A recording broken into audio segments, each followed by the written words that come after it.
Happy Wednesday. Welcome to the BG podcast, number 81. Can see a few of the regular faces in the chat. Thanks to everyone who joined. Good evening, all. Hope you're all doing well. If you are watching live, or even if you're watching after this has gone uploaded to the channel, please click the thumbs up button, which will mean this gets a little bit more visibility. We're in a weird point in boxing at the minute. Huge amount of fights booked for the early half of 2018. We've got a very, very busy schedule, February, March, April, even into May. What we don't have, unfortunately, right now is a great selection of fights for January. We've got Errol Spence versus Lamont Peterson in a few weeks, but other than that, it's slightly quiet. So this is going to be a shorter podcast. It's going to be a shorter podcast for two reasons. Number one, we're a bit light on panelists tonight. Iris Tom sends his apologies. He's actually travelling to Ireland. Jet is also unable to join due to other commitments. So we've got Paul and Jay on the panel. Once again, thanks to those guys for giving up their Wednesdays. And we're going to be discussing today's main event. We're going to be discussing Amir Khan signing with Eddie Hearn, with Sky and with Matchroom. We're also going to be talking some of the things that relate to that news. How does this affect the Matchroom business? Khan fighting 3 times this year, who we'd like to see him up against, and talking about some of the big potential matchups. I'm sure it won't be too long before Amir Khan, Kell Brook comes on. So intention is to run for about an hour, but we'll see where it takes us. Anyway, I'm waffling on already. Let's bring in Paul. Paul, your take on today's announcement. Was it a bit of a surprise, mate? Yeah, I mean, it was a bit of a surprise the way he kind of like had been sort of hyping up and building up this announcement. I guess I kind of expected something bigger. The more I think about it, I guess it's big news. I guess when you look at it, it's not really all that unexpected, is it? I mean, it's unexpected given their history, but I mean, Eddie going for a move like this is unexpected with the BT Sport rivalry that's been sort of like bubbling under the surface. His position as top dog really kind of like under threat a little bit. You know, a couple of ship abandoners recently and stuff. And I guess from that perspective, it's not that kind of like unexpected when you really think about it, and you think kind of like a lot of the time beef, whether it's between boxers or just like between boxers and promoters or whatever, quite a lot of the time it's just kind of like all bollocks anyway. They all understand that they're all trying to make money. All promoters chat shit anyway and lie through their teeth. And you know, I never take stuff like that too seriously anyway. So for me, it's not. I mean, I'm not going to lie and say I was expecting it, but it's not as big as a shock as it was with hearing Khan was going to fight Canelo. I was more surprised by that. And actually, the way Khan's sort of careers are going and has gone, like I watched Hatman video earlier, and he hit the nail on the head. It's like, who could be surprised by anything Amir Khan does? Like, you know, we've had the Canelo announcement out of the blue. We've had the jungle. We've had the fucking Twitter shit with his Mrs. AJ and whatnot. When you actually think about it, it's like his career is a bit of an up and down. When it's down, it's a bit of a circus. When it's up, for me, he's a quality fighter. Clearly has a bit of a dodgy chin. But he's an exciting fighter to watch when he's on his game. You know, if you look at performances like Maidana, Devon Alexander, you know, he can perform at the highest level. And, you know, for him to be back in the UK, back on Sky, back with the possibility, I would suggest now, and more of a possibility of the Kell Brook fight. I don't know what anybody else thinks. I kind of like have a feeling that this makes it a hell of a lot more likely to happen now. It's a good thing. It's a good thing. And I'm happy the announcement's been made. I was expecting like it to be like the way he'd built it up. I was expecting it to be bigger than it is, but I'm happy. I'm glad. I don't know what you guys think. Yeah, I think my take is I'm happy. I think him signing a free fight deal, which I think is what they've agreed, and having 3 fights this year is probably going to lead to 1 or 2 fairly good fights. I'm unsure what Amir Khan has left. He's a guy who has been inactive. He's a guy who's had bad knockout losses. He's a guy who's been living the celebrity lifestyle as opposed to the boxer's lifestyle. And, it's unclear whether he still represents the elite. But having said that, he's still young enough to have a few good fights yet. So I guess I'm open-minded. And whatever you say about Amir Khan, he's clearly one of the biggest names in British boxing. So I think it's something that, for me, creates intrigue. And I think anything that is good for boxing is, that's going to generate interest around boxing is something that I like to support. And I think this will do. How big a win do you think this is for Eddie Hearn and for his business model, Paul? Do you think we talk a lot about Hearn versus Frank Warren? Is this a big shot in the arm for the matchroom business? Without a doubt, I think it's a massive piece of business for Eddie. Let's not forget, Amir Khan isn't just a big name in the UK. Amir Khan, over the last few years, has become a big name in the US as well. He's also apparently very big, in sort of like, places like Pakistan and whatnot, and that part of the world. And so if you look at the way Eddie Hearn's been going lately, been sort of like a lot of talk about international stuff. Then you've got the Matchroom USA thing going on. You've got the signing of Danny Jacobs, who's now a Heyman fighter. There's also a bit of sort of talk on the grapevine of a possible Errol Spence move to Matchroom as well. I don't know if anybody else has heard that. I've heard that. Yeah, I've heard. And I just think, look, it's not really a big surprise, is it? Frank Warren gets the BT deal, makes a few big signings. Okay, in the case of James DeGale, one of them went ever so slightly pear-shaped, like right after he made it. But he's clearly making moves. We shouldn't be surprised that Eddie Hearn comes back fighting. He comes out of his corner and tries to throw a few haymakers, and I think this represents one of those. I'm also not so sure how much Khan has left. It's been a long layoff now. Talk around potential Broner fight.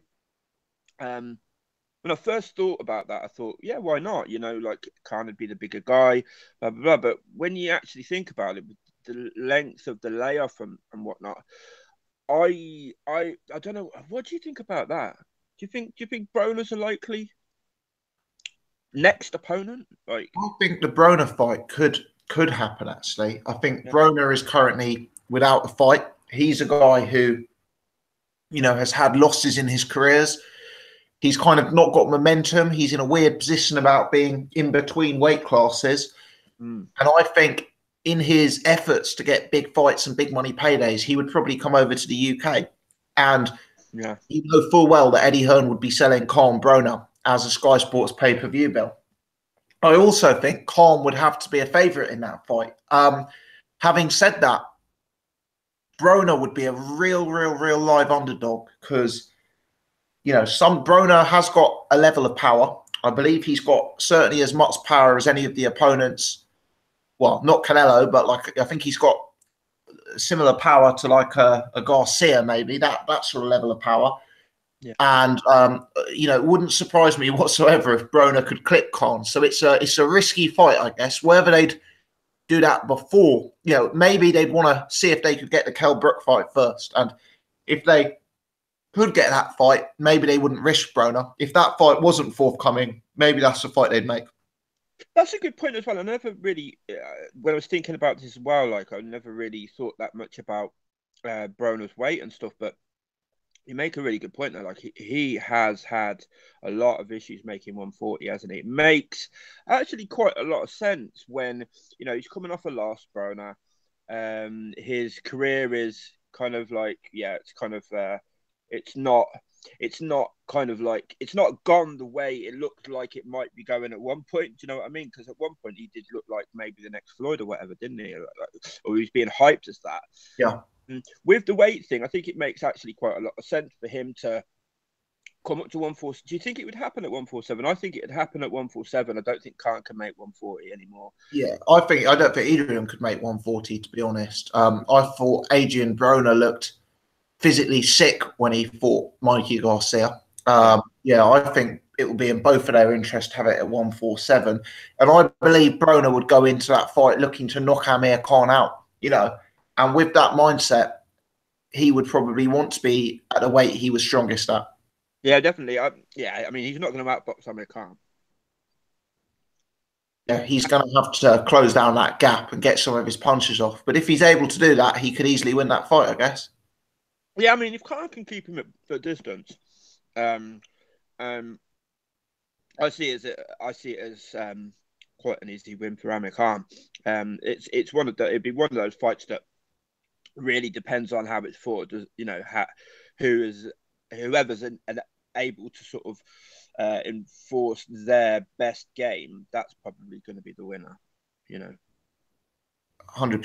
100%. Let me bring Jay in to get an instant reaction from him. And then there's actually a few other opponents that I've been thinking about that I want to float past you both. But Jay, first and foremost, give us your reaction when you heard today's news, mate. I think there's going to be quite a few happy people about the deal. I think Amir Khan will be happy. Hearn will certainly be happy. And I think Kell Brook will be happy.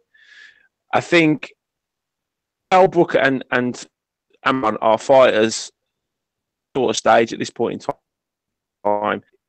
They haven't got many fights left, I believe. I think what they'll do, they will build this fight between him and Brook. They'll all be slow about it, but they will all have these fights where it will just build the hype. Every fight will grow. Every fight they take, it will grow, and it will grow, and it will grow. Jay, the line is Am I cutting out? Yeah, completely cut out, mate. You were sounding crystal clear before we went live. Let me come back on. All right, cheers, pal. Thank you. Just our luck, bit of a connection issue. So sorry to the people watching live. 110 of you watching live, by the way. So please hit the thumbs up button. Paul, let me float another opponent past you that I heard today for a comeback fight.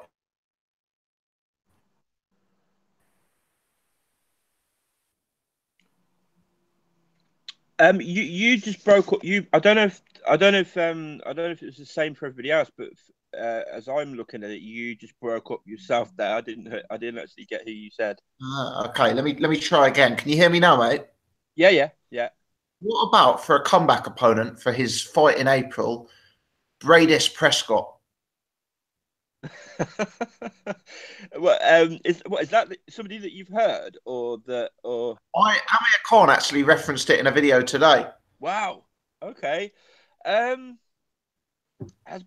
mean, like, Bradis Prescott is one of those guys that, like, after he knocked Amir Khan out, I kind of thought he's a superstar. He's just made himself into a superstar.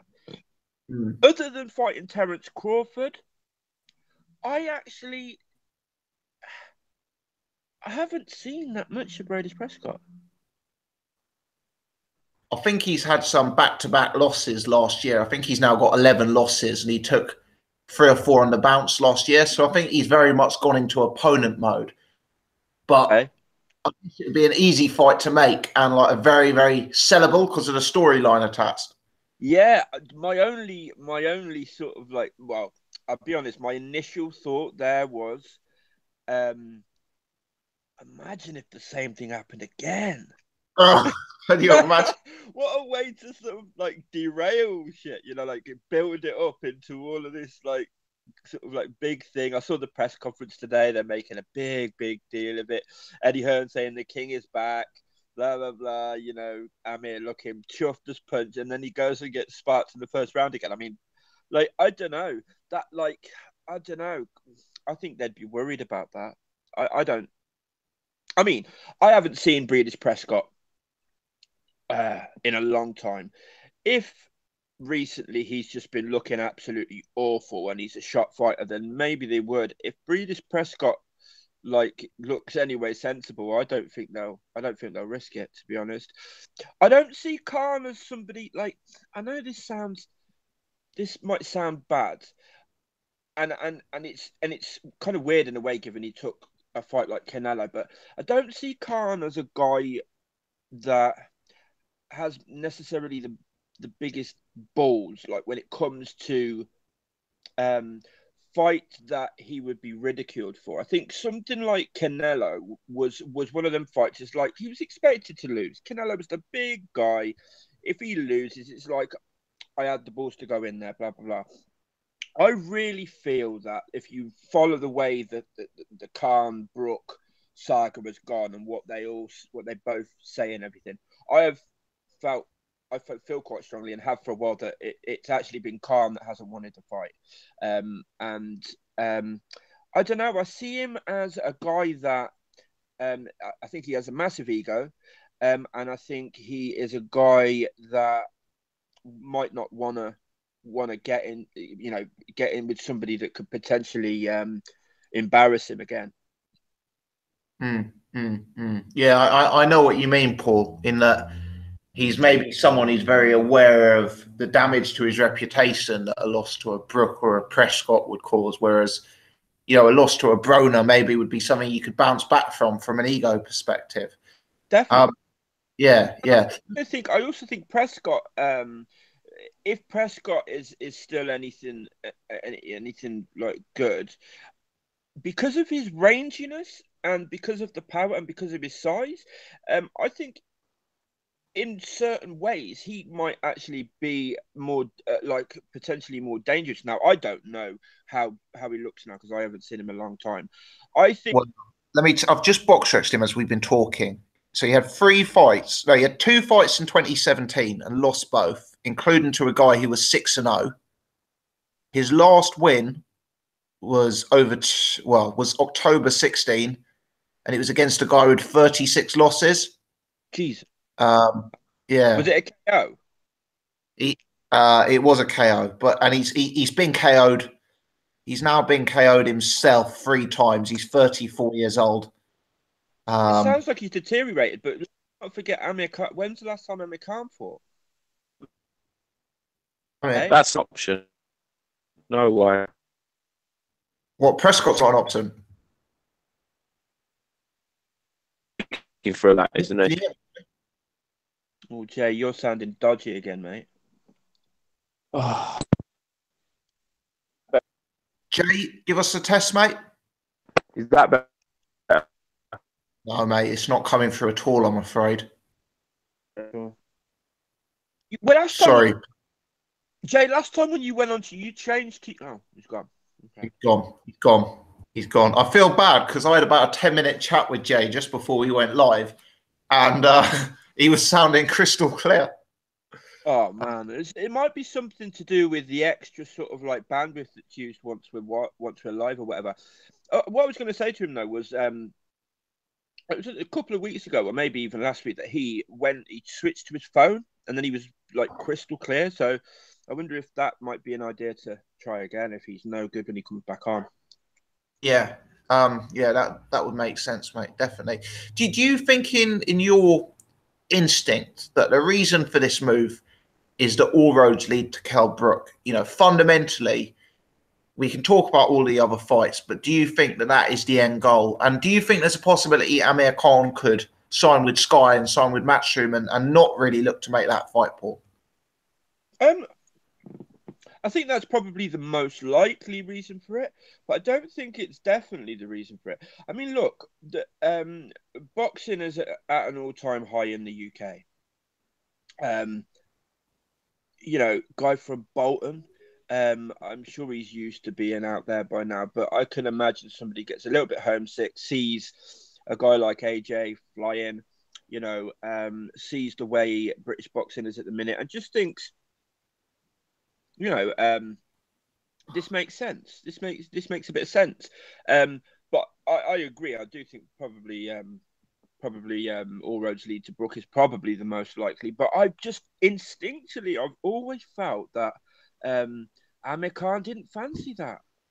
I really don't think he fancies it. I could be wrong. I hope I'm wrong because I still want to see the fight. But it could be a finale, though. Yeah, it could be. It could be. That's a good point. He could be just thinking, "Oh, fuck it, I'll just go out with it. I'll go out and make a lot of money. Both would. And if I lose, I'll just retire and I don't have to be in the spotlight again." I think that's probably like Tom said. I think like thinking that, the reputation and being beaten by somebody that it's not a foregone. Canelo is pretty much a foregone conclusion. Anybody with a brain could see that there was no way Amir Khan was going to beat Canelo. You can't say the same about Brook. But as a final fight, if they build up to it correctly, it will be a big cash-out fight for both of them. And it might not necessarily be one fight. There might be a rematch. It could be a trilogy. Yeah. I saw Adam Smith saying that he did Brook Khan trilogy. See it happening. It's just they're going to build up, and they're all going to be in cahoots with this. They're all going to be discussing it between themselves. They already probably know the plan. This is what we're going to do. Has that fight Khan lost will go your way? Jay? I think this is where the matchroom machine comes in, really, and this is where they're going to start from now. Build. Do you know what I mean? There's going to be a lot of sound bites, a lot of disses, a lot of insults thrown back and forth at each other, and then eventually you're going to get if possibly a big stadium fight out of it. I always really wanted that fight. It was one that I always viewed as a 50-50. I couldn't make my mind up. Was it Khan? Was it Brook? Was it Brook? Was it Khan? I always changed my mind. Nowadays, I hate to say it, I don't see that as an overly competitive fight anymore. If that fight was next week or in 6 months' time, I would be very, very, very confident now I know who the winner is in that fight. And what would you say, Tom? Kell Brook by devastating knockout. Yeah, I do too. Yeah, absolutely devastating knockout. Yeah, I think Kell's got the timing to beat him. Anyone with decent timing and a good punch is going to cause Khan issues. We've seen it time and time again. Watch Khan. I love to watch Khan. Because you don't know what's going to happen. He's so exciting to watch. Hand speed is phenomenal, but at any point he could go. Is it a bit like David Price, but with more skill? Well, it is the David Price of the last 3 years, basically, when you just waited him to get out. But I think that'd be a Khan. I know you talked about Broner earlier on, and I don't think Broner carries enough power to really deal with Khan myself. I don't think he's carried the power up as he's gone up. No, I don't. I don't think he's got the power. Because you got to remember, Maidana hit him square, and he did wobble and he did get the jelly legs, but to fight through. And I think Maidana was a different animal compared to Adrian Broner. Adrian Broner takes his foot off the gas. He doesn't like the tempo push to him. And that's something Amir Khan can do. He can be relentless. The only issue is that we thought that when he went with Virgil Hunter, he would get that boxing brain and that ability to stick to a plan, to step back when he needs to. But whether it's his concentration or whether you can change that about Amir Khan now, I don't really know. Because, we saw with Brady Prescott when he fought him early on, he did exactly the same thing, and he managed to get away with it for so long, and then he got caught again. Danny Garcia was the same. He was giving it to Danny Garcia, and then Danny Garcia hit him with a massive hook, which a lot of people would have seen coming. Completely cold. Canelo, the same thing. So I don't know whether I think he can beat Broner myself, but I think you're right with Brook has the ability to get rid of him. I think Broner, but I think Broner can also beat him. Yeah, but I don't think Broner's the fighter that he was very hyped, and he lived up to a bit of that hype. He won some titles, different weights, but I don't think Broner has not been the same. Not been the same after the Maidana fight. Yeah, that night he lost something. Yeah, I agree. Not necessarily ability, but something mentally went inside of Broner that night. I don't think Broner's as good as the hype suggests he is anyway. just generally anyway. And I also think Maidana has a better sort of like and sort of, he's better at getting in to land those shots as well. I'm not so sure. I'm not so sure Broner would even get in that much to be able to land anything. Although I will say, like, if it was at 147, I think it's entirely. But if you look at somebody like Frampton, he didn't look like he had really that much power, and then when he moved up, he looked like he had quite a bit, and that can happen sometimes. So it's entirely possible that Broner, because he's been struggling to make weight, he's been draining himself down and whatnot. If he sort of is allowed to just sort of like make weight comfortably, and that extra bit of weight, maybe he does carry up. Maybe he's got more power at 147. I've seen that happen a few times where guys don't seem to have so much power, and then they're sort of like allowed to what is probably their more natural weight, and all of a sudden they've got a lot more pop. He has gone up to 147 though, hasn't he, Broner? Yeah, he's had several fights at 147, but he's kind of down a bit. It wasn't great. It wasn't great. No, the knockouts have stopped. He is the only man to knock down Sean Porter, and Porter's been in with guys like Brook and Furman. But at the same time, you can kind of look at that knockdown and say it was more of like a, he caught him off balance type thing, I guess. And it was late, wasn't it? It was late. It was the 12th round, I think, if I recall. Yeah, exactly. I think Porter probably took his eye off a little bit on that fight. But what I said to start off with, what I cut out was because Brook will be happy with this. Eddie Hearn will be happy with this. Amir Khan will be happy with this. There's big money to be made. Eddie Hearn needed it, because I saw something on Twitter before we came on from Ultratech saying, just imagine if Frank Warren had got hold of him, because then Frank Warren is Tyson Fury on a fight-by-fight. Selby, Frampton, DeGale, Dubois, Yard. Eddie Hearn needed this UK name, because otherwise, without Joshua, he's got issues. Without Joshua, the Matchroom stable is weak. Exactly. So he needs another pay-per-view, because if Joshua gets injured, for instance, and he's out for a year, where's the pay-per-view going to come from?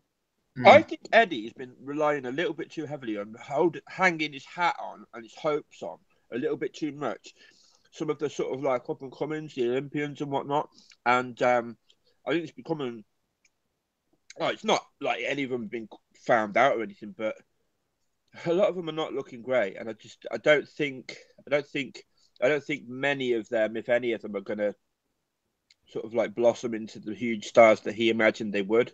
And I think he does need this. Yeah. Well, there's going to be a stopgap, isn't there? From when Bellew's coming to an end, Brook's coming to an end. Joshua, we don't know what he's going to do, whether he's going to go out on his own. Gap there, isn't there? Where between those younger fighters becoming, world title contenders, and he needs a stopgap somewhere to take to. It's the same with Frank Warren. Frank Warren has got the youngsters, but also pulled in, Selby, Frampton, DeGale, Tyson Fury, to add those top billers until those rest of those guys sort of catch up to where they need to be. Definitely. I think, like the way things are going at the minute, it looks like, Frank and Eddie are going to be sort of like, I think over the next few years, they'll be sort of like neck and neck, with one pulling ahead and then the other pulling ahead. And I just think that's fucking really good for British boxing, because the competition is going to mean more people getting signed, more fights being made, big fights being made, because, so I just think it's all good for us. Absolutely. I just wonder if Eddie Hearn is maybe stretching himself just a little bit now. Making that leap into the US market could stretch him a little bit, and it could be his downfall. Ultimately, we're yet to see. But I listened to a brief listen to the start of his interview today, and he was saying we're the best promoters in the country, in the world. You know, that's a megalomaniac talking there, and megalomaniacs usually end up one way. To be fair, I know I always jump to Eddie Hearn's defence, and people think that I'm on the payroll. But what I'll say is I think your points about his matchroom business in 2019 and 2020 are exceptionally valid points. I don't disagree with anything that you've said.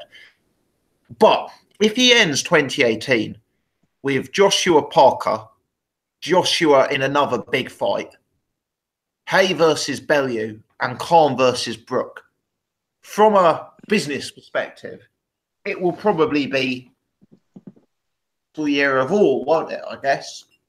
And I'm also not so sure that the point about matchroom overstretching is necessarily going to. I mean, you might be right, but I think something to consider is, like, obviously he's going to just employ more people when they start to get big over there.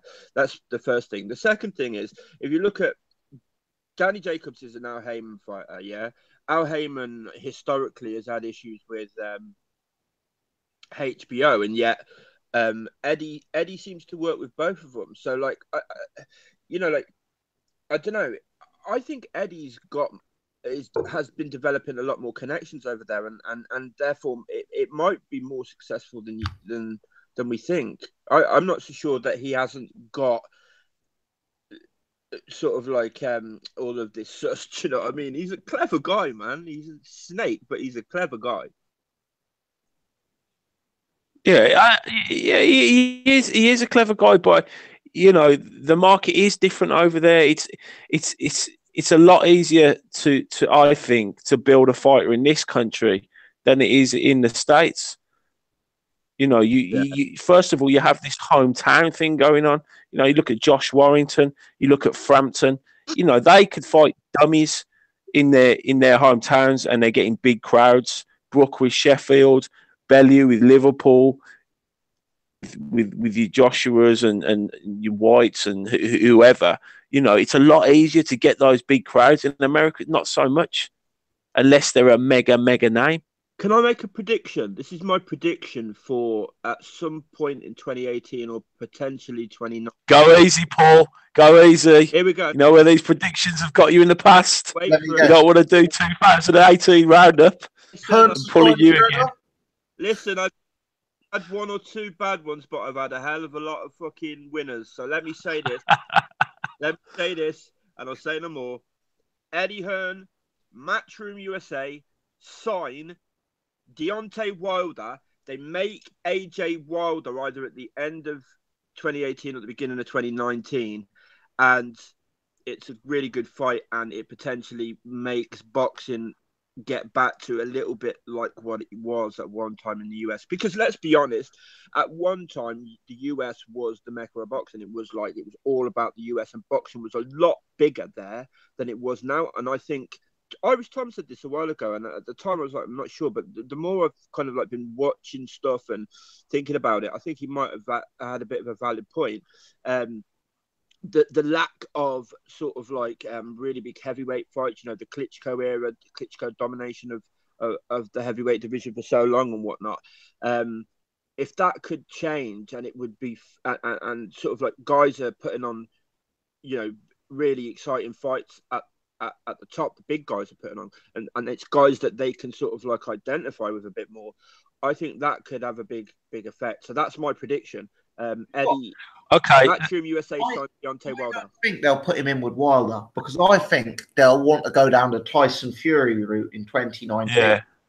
And I don't think they'll jeopardize that, because I think they do view Wilder as high risk. Yeah, but you know what? We were saying the same thing about Klitschko, and then they made the Klitschko fight. Klitschko was seen as high risk. I think, this is what I thought then, and this is what I still think now. I think AJ calls the shots, and I think AJ has a huge ego and really wants to protect his legacy. And I also think Eddie Hearn has absolute belief that AJ is the best fighter on the planet, is unbeatable. If you listen to Eddie Hearn talk, I know he's a promoter, but when you hear him talk about, I think he believes that AJ beats him all, and I think AJ's ego is not going to let him duck Wilder, not with the hype around it. But the difference is, Paul, when they took the Klitschko fight, that was the big fight available in the world to him. If we start talking about him fighting Deontay Wilder at the end of the year, I think that's the second biggest fight available. And I think that AJ will probably go down the route of Fury. I think, for right or wrong, they view Fury as lower risk and higher money. Fury is the money fight. That's the money fight, not Wilder. Yeah, Wilder. Yeah, definitely. But so then, would they risk putting him in with Wilder before he fought Fury? I don't think. I think they'll let Wilder get Wilder as well. I think in a year or two, we might start seeing Wilder has not got the kind of style that's going to age massively well. He's not a young man now either. What is he, 32? 32 or something. The other thing I'll throw into the mix, and I think Wilder will win this fight, but let us not forget that Wilder has by far the toughest fight of his career next time out. And that is a fight he could potentially lose. That's if it happens. Yeah, indeed. There is a bit of a caveat there, but I believe Wilder Ortiz when the bell for the first round goes. Yeah, but I think the thing is with Wilder, he needs an opponent desperately. He needs a name. Yeah. And it's fallen through with Povetkin. It fell through with Ortiz before. You know, where is he gonna? You know, he needs that name. Joshua and Parker are tied up. Go near because Fury's not gonna. I don't think fight someone like Wilder straight off the bat. Like even if he said he would. No. So where is his big name opponent? It's not there, is it? I agree, but you know, I agree, but you know, like Wilder's needed a big opponent for like exactly fights. Exactly. He's had nearly 40 fights, and like, you know, he's been content to just fight. But the thing is, he can't get away with it anymore, and why he can't get away with it is because of Joshua. Because Joshua went out and fought Klitschko, he's now fighting Parker, and now people are looking around and going, Wilder, what are you doing? Who are you fighting? Is Parker actually signed yet? Every time I think it's fucking signed, I hear someone say, well, it's 95%. What the latest update, Paul, is that Higgins, Parker's promoter, has flown over to spend a week with Eddie Hearn. They've agreed venue, date, and purses. They're just finalising some final details. Parker is due to fly in this weekend. An announcement is ideally for next week. So to answer your question, no, it isn't signed. No, but we are pretty much there. I mean, I think it'll be done. I think it'll be done. Joshua needs them big fights now, and they want to collect those belts, don't they? They want to see Joshua as the undisputed. That's what they want. Well, no one's ever held all five belts. I know, it's only 4 that really mean anything, but nobody's ever held all 5. And I've seen an interview with AJ where he kind of like sounded like he's making a bit of a big deal about this. I agree. I think it probably will happen. My only worry is that normally when like something is almost done and then seems to drag out that little bit too long, what's the stumbling block? That's what I wonder, and just worry that it might be something bad. But I don't know. I think it probably will happen too. Yeah. I'm not sure, and this is not important, it's just an aside, I'm not sure there's ever been a heavyweight to hold all 4 major belts. Are we including the IBO in this? No, I don't know if any heavyweight ever unified the WBC, IBF, WBA, and WBO. I think Lennox Lewis did, didn't he? Did he? That's it. I for some reason I thought that hadn't happened. Yeah, Lennox is the last undisputed heavyweight champion, but nobody's ever held all 5. So, like, no, I know the IBO's like. Yeah. I wasn't sure that Lennox had held the WBO, but if you guys are telling me he has, I'm sure you will know better than I will. I mean, I couldn't swear to it, but I'm pretty sure. I'm pretty much sure. Yeah, he did. I think he was the last one. I think because the Klitschko's like shared them, didn't they? I'll trust you guys because you guys were old enough and ugly enough to be alive at the time. But Hey. wait. Yeah, okay, interesting stuff. Yeah, I mean, it's going to be good. What fight for you then?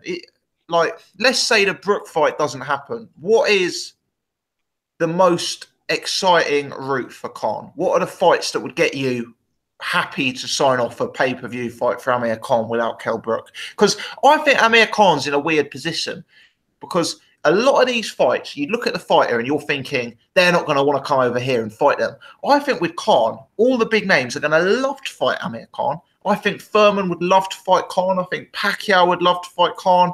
I think Spence would love to fight Khan. They're going to view him as easy meat, surely. But how do we know it's going to be in the UK? Because the earning potential, basically. Earning potential, but with Eddie Hearn having this US arm now, where he could put Danny Jacobs, possibly if this is true that he got Errol Spence, you know, he might like the idea, knowing that Khan's a pretty big name in America. In the US, he's well known, of putting a big fight on over there with Amir Khan top of the bill against, I don't know, like a Danny Garcia or a Thurman. I just think Hearn is very pay-per-view minded, and I think it's going to be a little while before he takes on the US pay-per-view market. Whereas I think if he does Keith Thurman, Amir Khan, not only can he sell a lot of tickets for that, he can probably do best part of 1 million pay-per-views in the UK. And could he do a pay-per-view still, but in the US? But it'd be pay-per-view in Scotland. I always think that's hard. I always wonder how many people would be put off by getting up at 4 o'clock in the morning to pay their 20 quid. Personally, I would never do that. I would rather have a good night's sleep, wake up at 8. Yeah, I think Eddie will ease Matchroom USA towards a really big event like that. Let's not forget that, like, putting on events, just generally anyway, yeah, it's much different in the US than what it is here. And I kind of like agree with Tom on this. I think I think Khan, Thurman, or certainly Khan Pacquiao would be a stadium fight here, and would do massive, numbers pay-per-view as well. And this is. I don't think you get Thurman here, though. I really don't. I don't think you would get Thurman here. But I just think Thurman would back himself to come over and take Khan's head off. But yeah, he probably would. But I don't think you'd get him over. I don't think you'd get Thurman over against Face Brook. But I think you might get. I think Amir Khan is that rare thing. I think he's almost like viewed as just like someone who can be KO'd by the drop of a hat, you know. Yeah, and not only that, he's a huge name as well. He's in a very unique situation, Khan, because, like, you know, when we're talking about somebody like Rigo, where he's kind of like such low risk and such high risk, low reward. Khan is kind of like that rare commodity that's like the other way. I think Khan is viewed as somebody that, you know, is a good boxer, but can be sparked really easily, and he's big money. He's a big name. Like, but just imagine Matchroom card in Las Vegas, Caesars Palace, whatever. And Eddie Hearn's going to be thinking, "Yeah, I like the sound of that. I've never done that before." You know, how does he? Maybe take you know, Joshua there, put them on an undercard on a massive bill in Vegas. People would get it for that. Joshua wants 20 million a fight now. Joshua opponents wants 5 or 6 million a fight. Khan was getting 5 or 6 million for fighting Canelo. He's going to want the same again. A guy like Thurman is going to want 3 or 4 million to fight a guy like Khan. But before you know it, you're looking at a £40 million bill. But that is definitely possible in the US. If you think about it, when Mike Tyson at his prime, Lennox Lewis at the prime, were pulling in $100 million. If Joshua sold right in the US against, I don't know, a Big Baby Miller or someone that the US can get behind and relate to, this guy Anthony Joshua is now becoming a global star. So he's a global star. Hearn will take on the US pay-per-view market. I think with Anthony Joshua, I think he would. Yeah, Interesting. I think he definitely would. And I think at the same time, people would get up to watch Joshua, to Ricky Hatton. They'd get out of their bed for Joshua. Yeah, yeah. They would not necessarily get out of bed for Amir Khan. I mean, I would, but a lot of people wouldn't. I agree with that. You know, the hardcore. I just don't think he'll do it this quickly. I don't think he'll put on an event that size this quickly, given that Matchroom USA has only really... have they done one event yet? One event, yeah. Yeah, because the difficulty is because it would be so untested for them, they'd have to put up all of these massive purse guarantees. And if the pay-per-view flopped, and I'm sure a pay-per-view like that would sell, don't get me wrong, but if the pay-per-view flopped, it would be absolutely disastrous, you know? Whereas with the UK market, they know they can. I bet they can predict with a high level of certainty what a pay-per-view is going to do to the nearest 100,000 buys. You know, so it would be a gamble. But although the market is huge. The market is huge, and we know that the pay-per-views are $80, $100 a pop, right? So if Paul was right and Joshua was going to fight Wilder, you imagine that.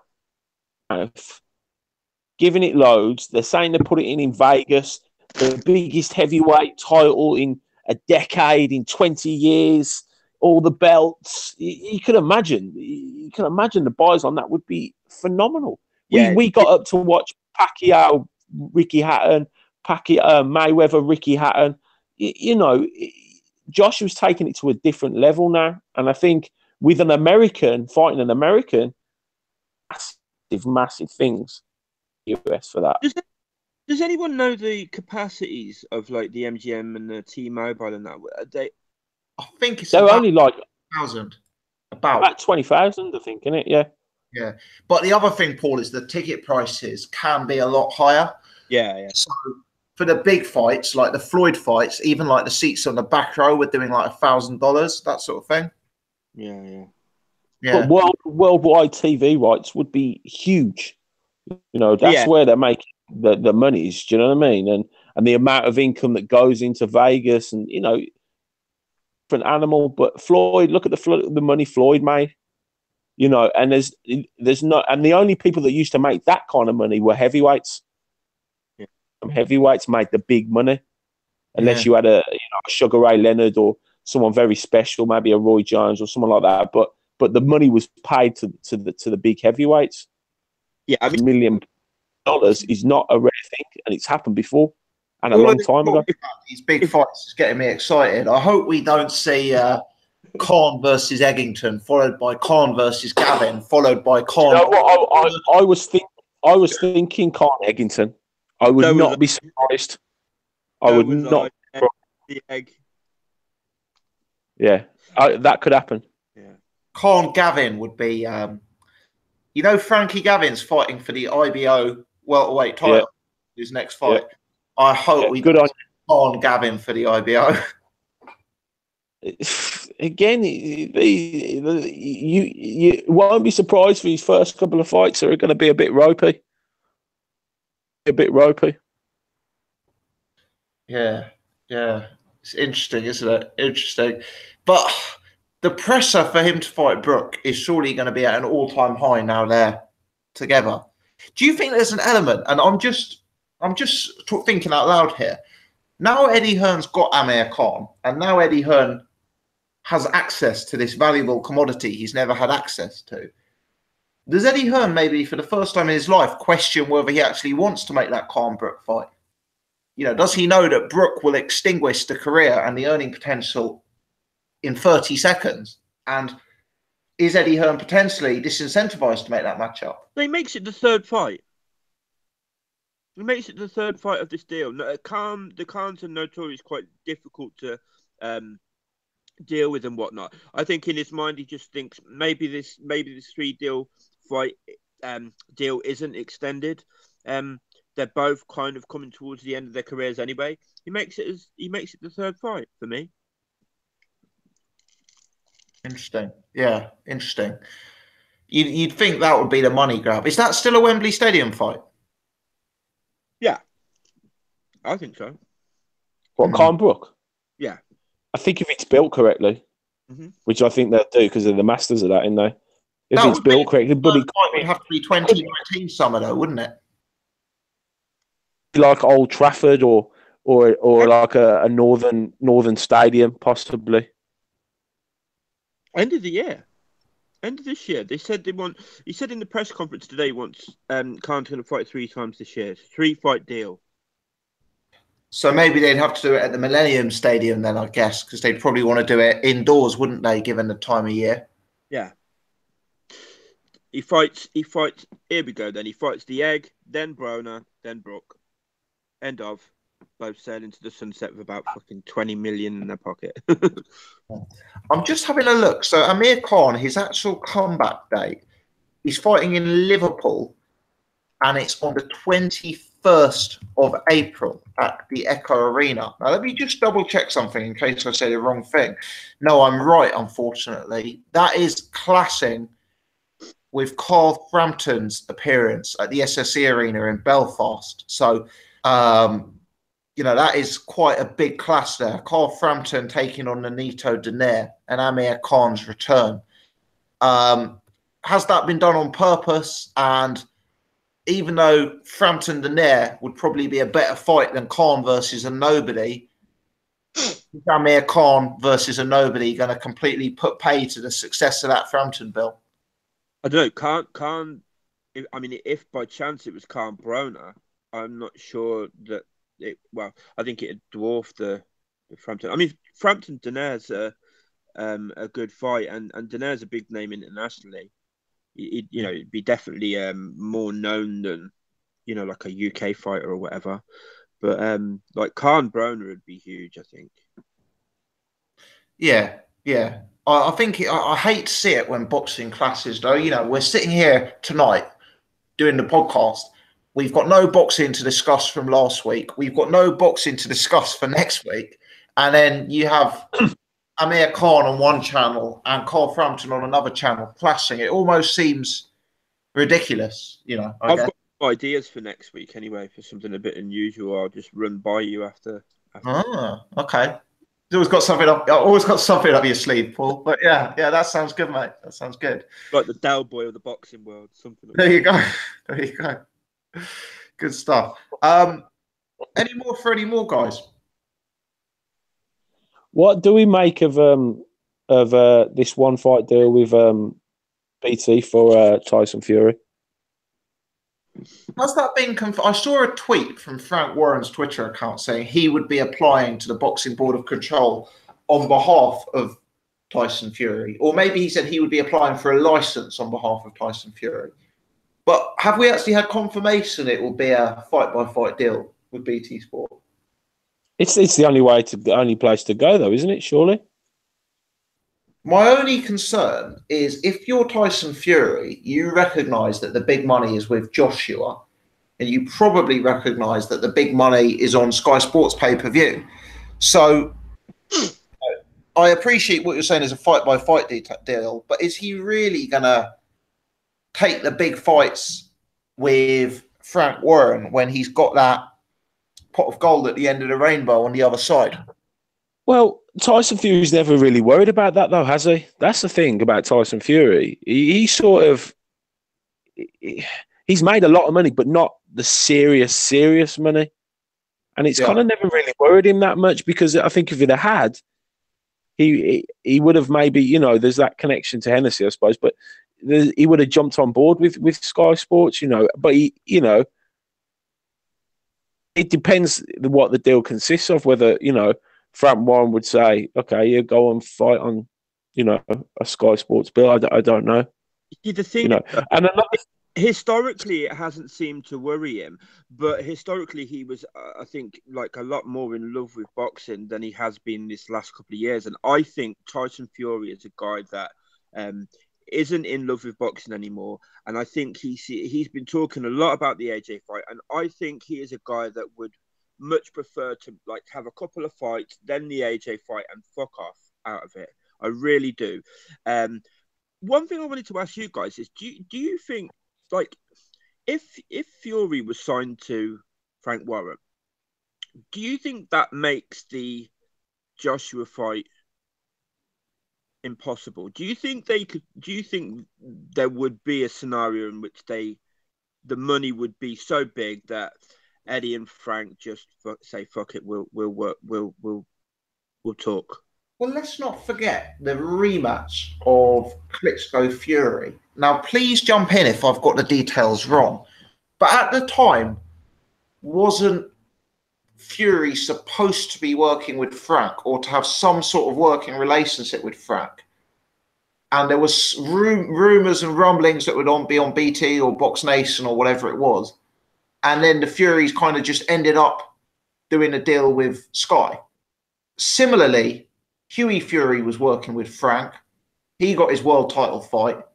And then he ended up doing this YouTube pay-per-view. So what I'm getting at is clearly there's some sort of working relationship with Frank, but are they doing it in a way that they're not tied in for these big fights? Because as far as I can recollect, when the big fights have come off, and I know the Fury Klitschko rematch didn't happen, but that was due to be on pay-per-view on Sky, as was the Hughie Parker fight on YouTube. So I wonder, but I think for Frank, you know, that would be an opportunity to take his business to the next level, because that's a pay-per-view that probably does 2 million pay-per-view buys. Well, you know, it could change the game if he was able to win.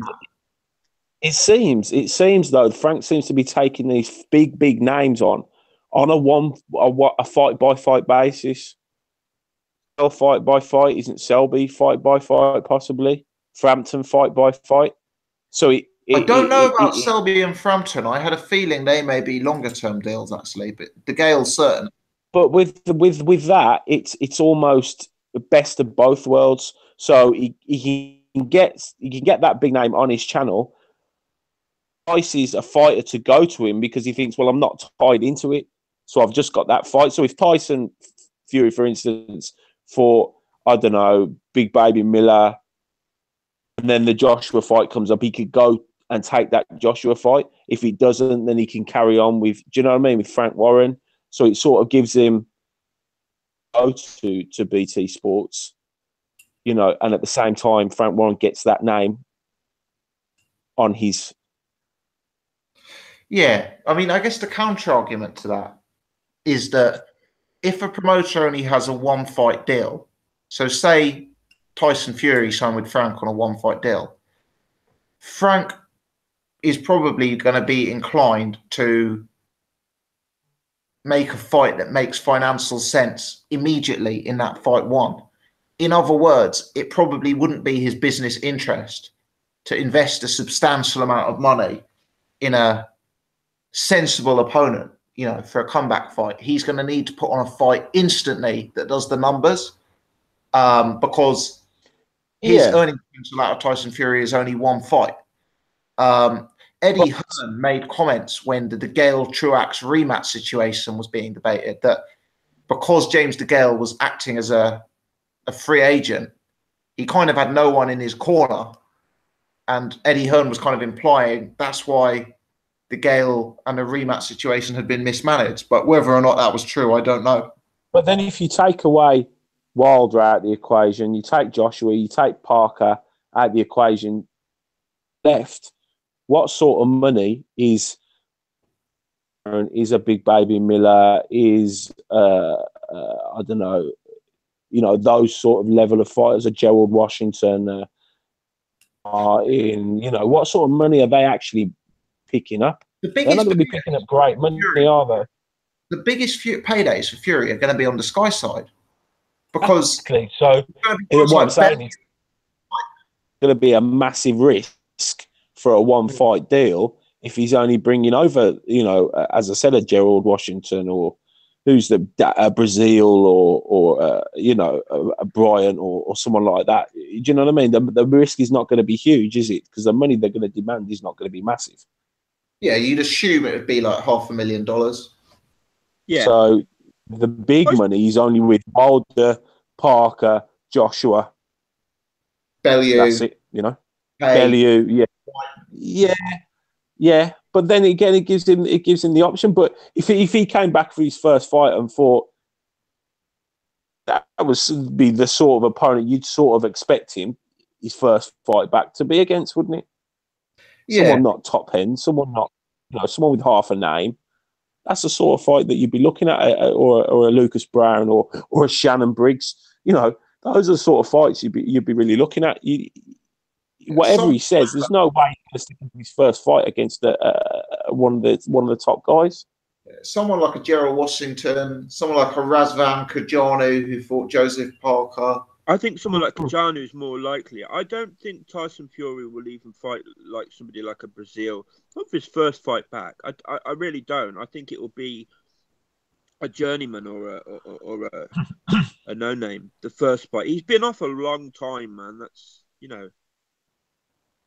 Yeah. So, but what I'm saying is the financial risk is not going to be there that much, is it really? No. Because Tyson Fury's going to sell tickets, especially now.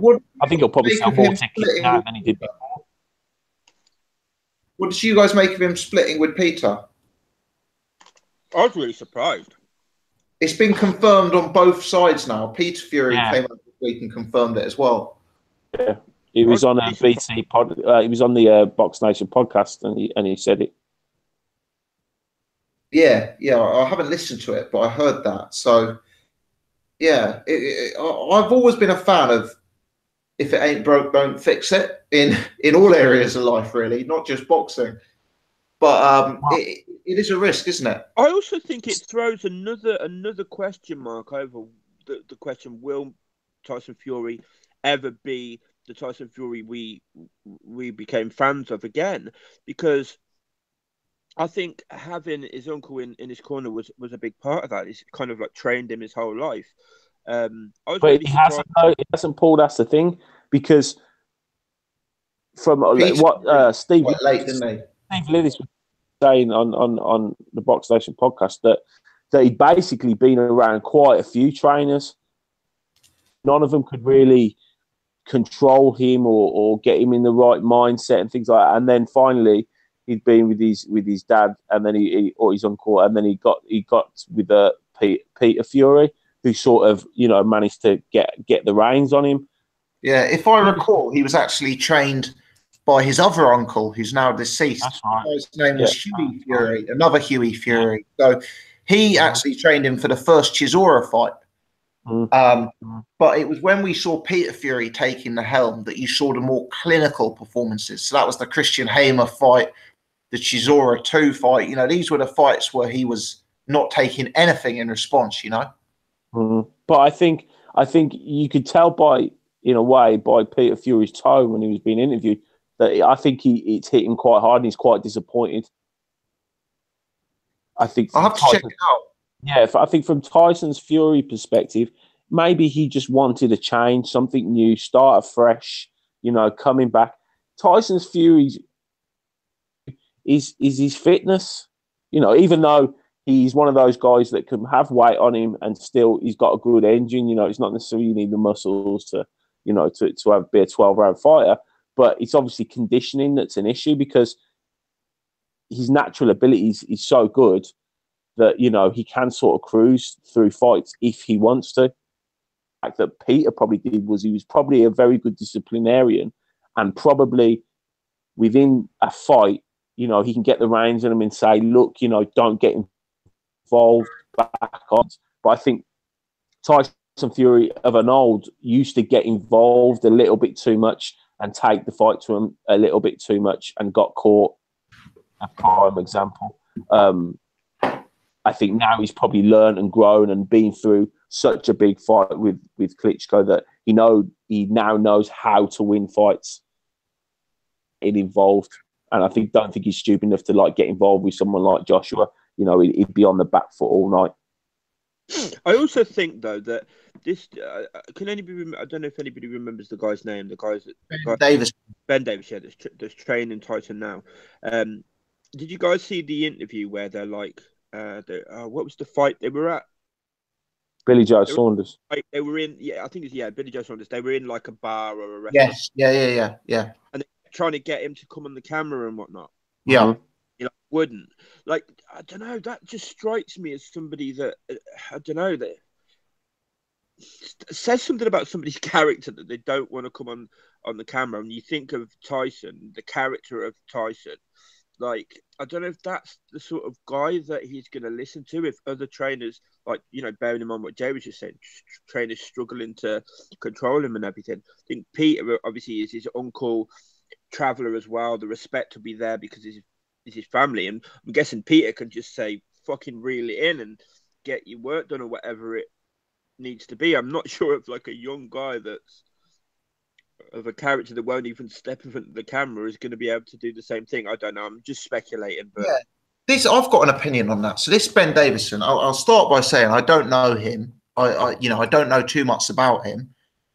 But what we do know is he's a mate of Billy Joe Saunders's, and I think Tyson has said that Billy Joe introduced him. We know that he's very, very young, and we know that he doesn't have a elongated history of world-class fights. Now, my understanding is that Ben Davison has been in the corner for only one top-class fight, and that was when Billy Joe Saunders split up with Jimmy Tibbs. Ben Davison did the corner for Billy Joe Saunders' first fight back against Artur Akavov. And as we now know, that was a pretty horrendous and horrific performance.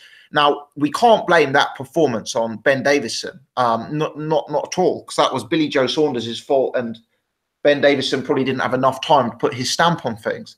But what I'm getting at is what is revealing is Billy Joe Saunders then left Ben Davison, or maybe he didn't leave him, but he certainly didn't sign with him. And Billy Joe Saunders went and started working with the Ingalls. So it seems very, very strange to me that Tyson has left Peter Fury. He's gone and signed for this guy, or he's gone and started working with Ben Davison, when even Billy Joe Saunders isn't working with Ben Davison. You know, Billy Joe Saunders has gone on to the Ingalls. You know, you'd think that Tyson Fury would have access to any trainer in the world. You know, surely the Ingalls would love to do business with him. And it just seems such an unproven commodity. It seems such a risk.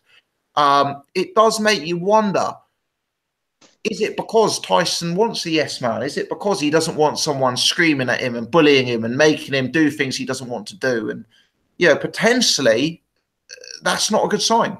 Yeah, I mean, potentially that says something about where he's at, his mindset. I just think it's a very, very weird choice for somebody in his position.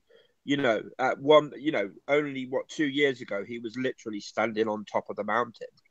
I think it's a very, very strange choice. And again, like I say, like I've said this for a while. I think from the early podcasts, I was saying Tyson Fury does seem to me like a guy that we won't really have around too long. I don't think he's a guy that, you know, loves training, certainly. And I don't think he's a guy that even loves boxing anymore too much, to be completely honest. I think we'll have a bit of a cash out and he'll be off into the sunset. It's the same, you know. He'll be one of those fighters we may look back upon and say, what could have been? What could have been? Riddick Bowe's a perfect example. Yeah, he hasn't done quite enough to cement his legacy already. You know, he's got a legacy because of the Klitschko fight, but I doubt people are going to be talking about him as an all-time great off the back of that. You know, and he'll probably, you know, not fulfill his earlier potential now and go down as a bit of a waste of talent. Definitely, I think another example. I know James Toney did quite well still, but James Toney could have done so much more. Yeah, I think as heavyweight, Riddick Bowe is a perfect example because Riddick Bowe, on his day, of the best, and I think it was, I don't know whether it was the first Holyfield fight he fought, but on his day, Riddick Bowe was fantastic, power, build, good movement, but between fights, the guy was just a wreck. You know, he loved to eat burgers. Bowe won the first one. And was very good, very good. And a prime Riddick Bowe, you know, against Lennox Lewis would have been like a fabulous fight, but unfortunately it never happened. But it would have been, you know, something very special. And I think, as you said, Tyson, unfortunately, after that win, he had the world at his feet to go on from there. And he was the obvious issues that he had, and he was, you know, played out very badly within the media. And, you know, a lot was against him and a lot was against his team, but he had it there. And as Tom said, you know, we might look back and him being one of those fighters which, you know, what could have been, I think, sadly. Yeah. There you go. Gents, let me ask either of you if you've got anything more you want to throw into the mix before we call it a night. Well, I wanted just to, if everybody's got time. Yeah.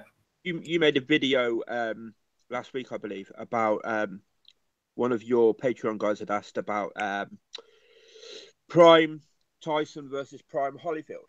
Yes, mate. And I had a few thoughts and just wondered if any, like, I was going to ask some of the rest of the panelists if they were old enough to remember a Prime Tyson. Don't worry about it. What's that, Jay? Don't worry about it.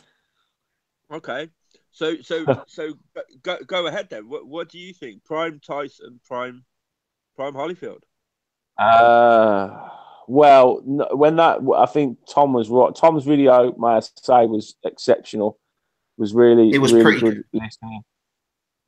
Pretty good, to be fair. I can't really argue. Usually, when I see these historical videos from boxing gossip, I think, okay, right, let's see. But he did his research really well, and he watched a lot of fights, obviously. And I think that none of them were in their prime where they went when they fought. And I think that's what you said, Tom. He's a figure that it's funny with Mike Tyson because it's easy to romanticize Mike Tyson when we think about him because we think about the quick knockouts, the devastating power. You know, he was a phenomenon. But matched very well in his early career and played a lot on his ability to scare opponents before fights. I remember Frank Bruno basically saying that he was petrified before he'd even stepped into the ring, you know. And Tom rightly said that Mike Tyson was a fighter that didn't like and they weren't shook by it and weren't scared by it or weren't worried by it. They, you know, he didn't know what to do. And he was very, you know, very he had a loss of ideas. You know, he had a plan A and he didn't have a plan B. Mike Tyson, on the other hand, was an outstanding fighter. Came up from cruiserweight. No one ever thought he would be heavyweight champion of the world. A dirty fighter, again, as Tom said, a really dirty fighter, but a really gritty fighter. Great chin. Great inside, but a prime. I think I would say Evander Holyfield in his prime. You know, because he was tough and he knew what to do with Tyson and he knew how to fight Tyson. Tom, remind me. Whereas picked the prime. Peak Holyfield. You picked Prime Holyfield. Yeah. I completely disagree with both of you. Here we go. With both, yeah. Do you know what? Right, Holyfield had a good chin, but like you know, Bo stopped him. James Toney stopped him as well. I mean, it's not like he can't be stopped. He did have a good chin, though. I'll give you that. Look, here's the thing. This for me is the most compelling reason of all. I remember I was watching boxing when Tyson came up. I can remember when he was like people were like talking like before the Berbick fight before even, I think Mitch Green might have been the first fight I ever saw of Mike Tyson. This is when he was coming up and people were talking about him. I think he was about 17. That period from sort of like Mitch Green through Pinkley Thomas, Trevor Berbick, right through to like Holmes and the Smith, Tony Tubbs, Tubbs, Tucker, and Spinks. That first round knockout Spinks. Tyson. Yeah. During that period, I agree. He had one dimension. He had one. This was what he did. The peekaboo style. He came up and he fucking knocked you the fuck out. But here's the thing. He was that quick and that powerful. He also had a really good defense. A lot of people don't give him a lot of credit. He was good defensively as well, Tyson. I think that Tyson wasn't seen for very long. I think after Customato died, and the Robin Givens, the divorce, but being humiliated on. Do anybody remember that live show where she just started out of the blue talking about like, he beats me up and this, that, and the other? It was like you see Mike's face, he's like trying really hard. I think a few things happened really like quite close together that just sort of like really took their toll on him. The Tyson during that period where he was like, I don't think I'm not sure there's any fighter that could have lived with him during that period. He was so quick, so powerful, so devastating that when you got in the ring with him, you just got knocked out. I don't believe all of those fighters, some of them fighters were hard guys, man. I don't believe all of them were just so petrified that they froze. I think that's a bit of a myth. He had a fit factor undoubtedly, but guys like Mitch Green and that Mitch Green wasn't a great fighter. Mitch Green went distance. No, he wasn't, but I don't think he. No, and Tyrell Biggs as well was an Olympian. Tyrell Biggs he'd been to prison and stuff. Like, he was a gangster. These guys weren't so afraid of. I'm not saying they're afraid, but the difference is though, Paul, when Mike Tyson at that early stage when he won the title, and I remember watching it on a Saturday morning on ITV and getting up and watching it, and Tyson at that point, no one had really seen anything like that because he was coming. Those fighters, Leon Spinks, they were coming out of an era of an Ali era. They used to be on their toes, and what you see of Tyson Fury now, a lot of lateral movement. They would not stand in front of you, and there was no one like Tyson at that time. And really, there hasn't been anyone. No. Of that ilk of Tyson. No, and I think it was a big shock factor when they got in the ring with him. Obviously, he hit really hard, but a 5'11" heavyweight, which was very, they'd never really come across it before. I think by the time you watch him, when you watch him about 5 or 6 times, you'd start to go, well, hold on a minute. We see what he does now. You could predict what Mike Tyson's going to do. He's going to go in, he's going to bob his head, and he's going to come up, and he's going to hit you with an uppercut, or he's going to hit you with a hard right. Like that, that's one thing. But after a while, you'd start to realise, well, we know you can kind of see his game plan. As I said, there was no plan B, and if you can stop that, do after that. If you saw what I mean. And therein lies the problem. Therein lies the problem. If you can stop that, what I'm going to suggest is, there's very few fighters that have like 10 out of 10 power and 10 out of 10 speed. Usually they're quite quick and really powerful, or they've got very little speed and lots of power, or they've got really fast hands or whatever. Tyson was really quick and really powerful. That's quite rare, and I think it's one thing seeing, okay, we know what he's going to do, blah blah blah, and it's quite another stopping a guy that moves that quickly, that hits that hard, from still knocking you the fuck out. That's the problem. Yeah, and I think for big difficult, but I think it wasn't much bigger than Mike Tyson. There wasn't a massive size difference in them. Which again, the guy I struggle with it. When I make a video like that, and for people who are listening now who haven't seen it, it's a video I uploaded 2 days ago on January the 8th called Peak Mike Tyson versus Peak Evander Holyfield heavyweight boxing fantasy matchup. So I'll give it a plug in case anyone wants to track it down on my channel and watch it. But one thing I said in the video is, a lot of time I speak to Tyson fans, or I get comments from Tyson fans on the video, they come out with something like, no man could live with a peak Tyson. A peak Tyson was just something else. Like, a peak Tyson was a one-off. I think what it is people are so impressed by Tyson's style that we're so unused to today, that sort of come forward, peekaboo, aggressive style, that they get suckered in by the highlight reels. For me, the truth is that how many, what about there are fights even during Mike Tyson's peak years where he had very, very, very tough times. There's even fights you can make an argument that he lost, during his peak. Like the James Tillis fight, which I've watched in full recently, is a good example where Tyson was pretty much in what is considered his peak era. And not only did Tillis take him the distance, but Tillis took multiple rounds off him, and in many people's books won that fight. And Tillis was a guy who'd had, multiple defeats in his career prior to that matchup.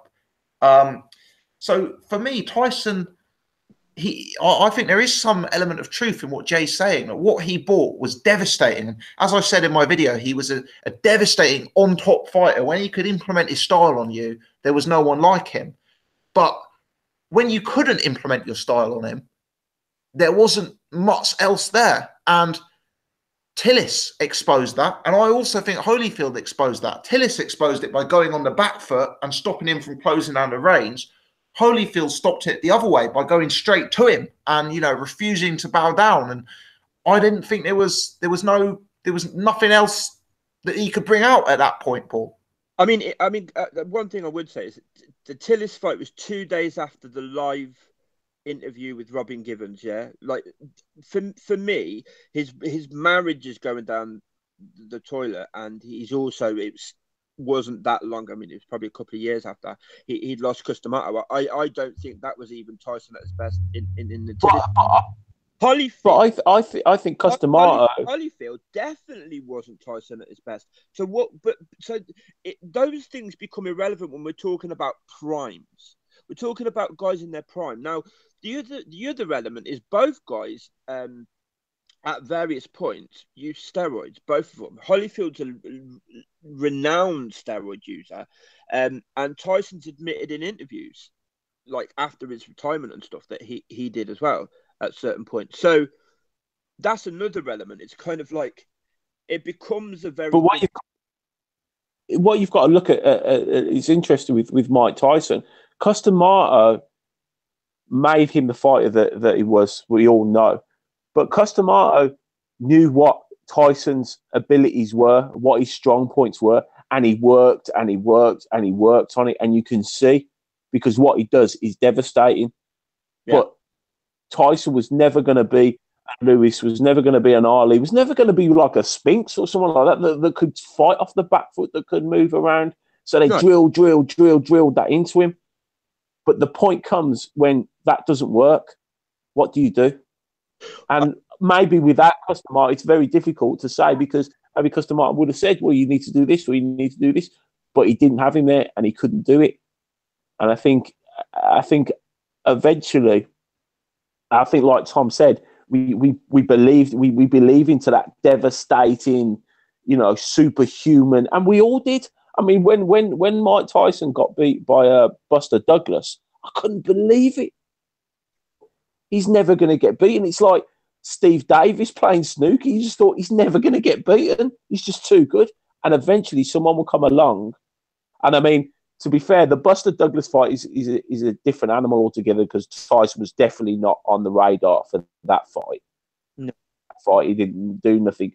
Buster Douglas had lost his mother literally 2 weeks before. And the psychology of losing someone like that to you, which I know myself, but the psychology of losing someone so close to you is that you get this feeling that you don't really give a fuck and you don't feel nothing and you don't care about nothing. Going with that mentality, and Mike Tyson being the way he was at that time, you could see why he lost that fight. But it was, because we thought Mike Tyson was superhuman. I mean, Tyson was never going to be a back foot sort of like, he's never going to be that type of fighter, a jabber or keep you at range. He was never going to be that type of fighter. But just because he was never going to be that type of fighter doesn't mean that somebody just necessarily would have had his number. I mean, look at Rocky Marciano. Rocky Marciano wasn't that type of fighter either, and nobody had Rocky Marciano's number. I think if you look at the way Tyson's career, of course, we'll never know, because the things that happened did happen, and he did go to prison. He did lose, Customato, I think, was more like a father to Tyson than anything else. He didn't know his father. Yeah. His mother was an addict and stuff, and so had those things not have happened and Tyson have had a longer peak, then we would have found out. Yeah, it's all elements. it's all. But let's not forget, Paul, that because he didn't. But I do think Tyson at his prime was so devastating that I don't think Holyfield would have beat him in his prime. But Holyfield is very underrated, and a lot of experts will tell you Holyfield is extremely underrated. And I think Holyfield was even more past his prime, Paul, than Tyson was. Let's not forget, Holyfield was the substantially older man. He'd had severe health problems. Yeah. He had wars with Riddick Bowe. I've rewatched some of those fights. Some of the craziest wars you'll ever see. There's every reason to think that he was Riddick Bowe fight.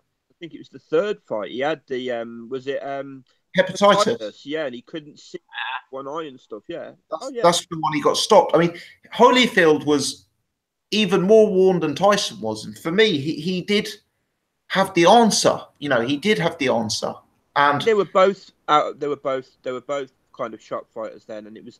I don't think you can kind of like go on how it would have gone in their prime to based on who was more shot than the other. They were both shot, and it was kind of like, what does that take out of you? Sort of like emotionally, physically, mentally. What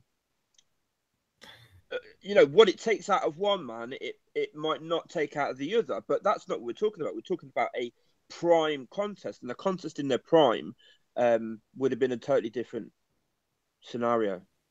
It would have been. I just think that Holyfield was the more resilient. If the going got tough in that fight, as it inevitably would do, who would you want your money to be on when the going got really, really, really tough? And for me, Holyfield showed crazy durability combined with crazy heart, and he always had that sort of warrior element to his game. He was able to stand there in front of Tyson, walk into the eye of the storm, and I would trust Holyfield more than Tyson in that kind of battle. Oh yeah, definitely. If the going got tough, I would back Holyfield. I agree with that. My point is, I think a peak Tyson, as quick as he was and as powerful as he was, I don't think the going would have got tough. I think he would have dealt with him easily and quite quickly, actually. But Paul, how is it that Mitch Green could go the distance with Tyson and James Tillis could go the distance with Tyson, but a guy like Holyfield, who the only time he'd ever been stopped in his career was when he had the hepatitis, in the third fight. Why is it that styles make fights, Tom, and Tillis was on the back foot. Green was another tall, rangy fighter. Holyfield wasn't. Holyfield would have come straight at him, and anybody that came straight at Mike Tyson like that in Mike Tyson's prime, he just sparked on. He didn't really.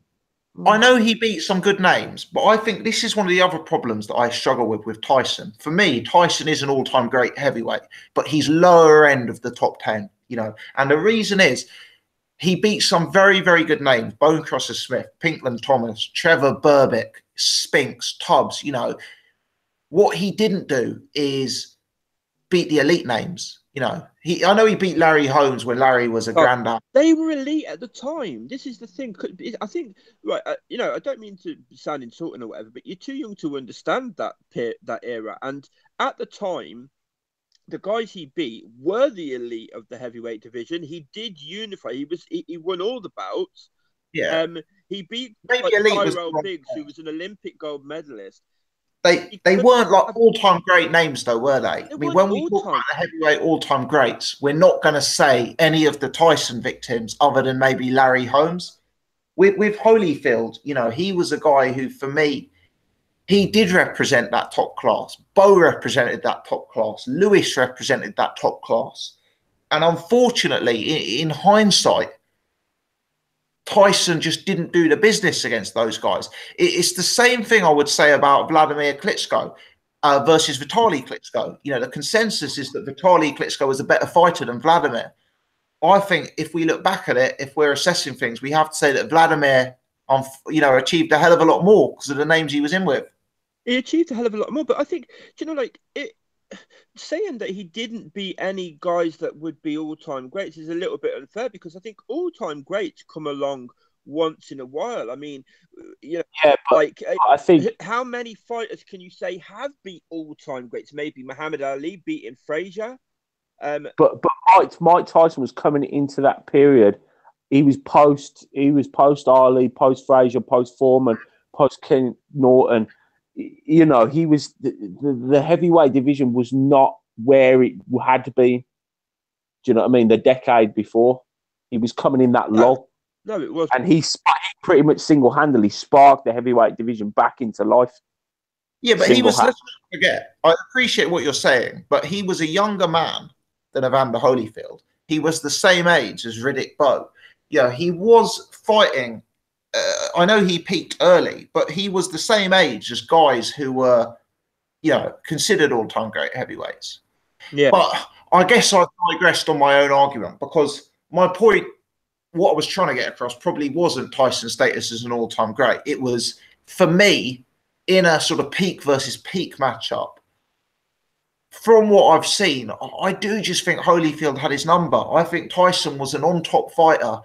I think he got disheartened when his power didn't have effect. And I think if he couldn't get a guy out of there, he struggled to adapt. And I think those challenges were all going to be posed to him by a guy like Holyfield, I guess. I mean, I just think what we saw in the Tyson Holyfield fight isn't a good indicator of what would have happened if Tyson had been in his prime, for the simple reason that,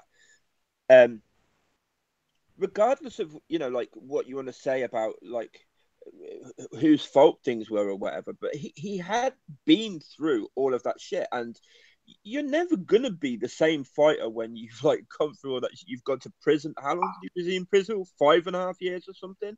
There's no way you're gonna come out and be the same fighter. No chance. Oh, he was definitely not the same fighter.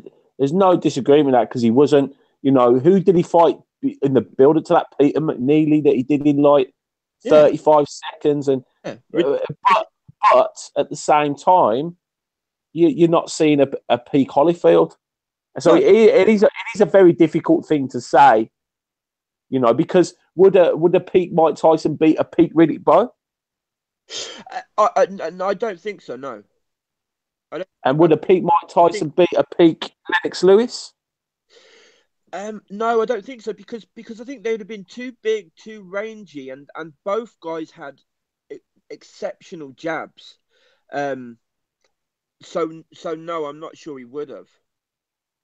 What do you guys think?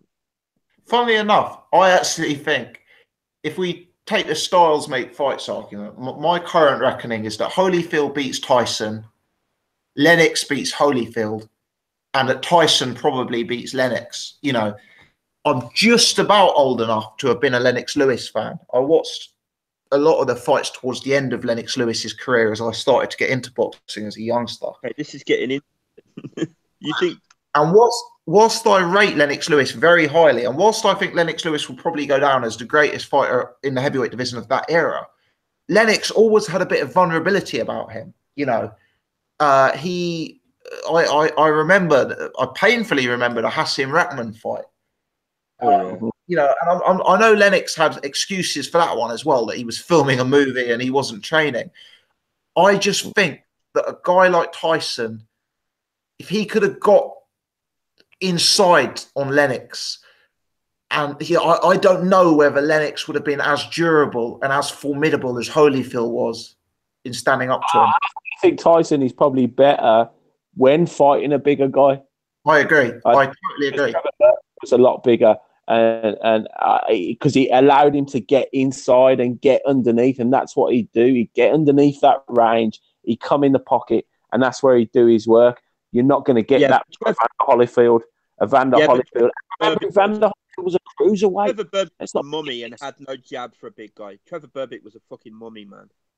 Even so, but he's he still had the reach and he still had the range. But then you're saying Trevor Berbick. Well, that's what I'm saying. When Tyson was fighting Berbick, they weren't top fighters.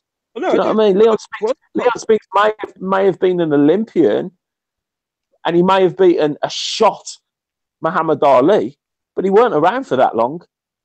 And as I said, going back to it, that Mike Tyson would do better against someone a bit more rangier, because he could get on the inside and get underneath. Because if you would imagine, for instance, and this is crazy, but imagine like Mike Tyson against Tyson Fury. Do you know what I mean? Mike Tyson would be able to get inside Tyson Fury and put him on his arse quite quickly. Fury's a master at range, but you could see the vulnerability there. He would definitely get inside those punches. Whereas Evander Holyfield was a lot more compact, a lot more. There was a lot of similar size between them, and it would make it a lot more difficult fight for Mike Tyson to do what he does best. Which would be to even get inside. I just think Lennox Lewis could keep guys with that style at bay quite. You know, we see it like Shannon Briggs, Tua, and Lennox was good at like jabbing down and like just keeping guys like that at bay. I just think Tyson would have struggled with Lennox and with Riddick Bowe a lot more. None of these. I should clarify. None of these fights I would speak with any great deal of confidence. You know, these are all highly competitive fantasy matchups that would have been, great fights. But just with a gun to my head, I'd pick Lennox to beat Holyfield. I'd pick Tyson to beat Lennox, and I'd pick Holyfield to beat Tyson. Are you broadly in agreement with that, Jay?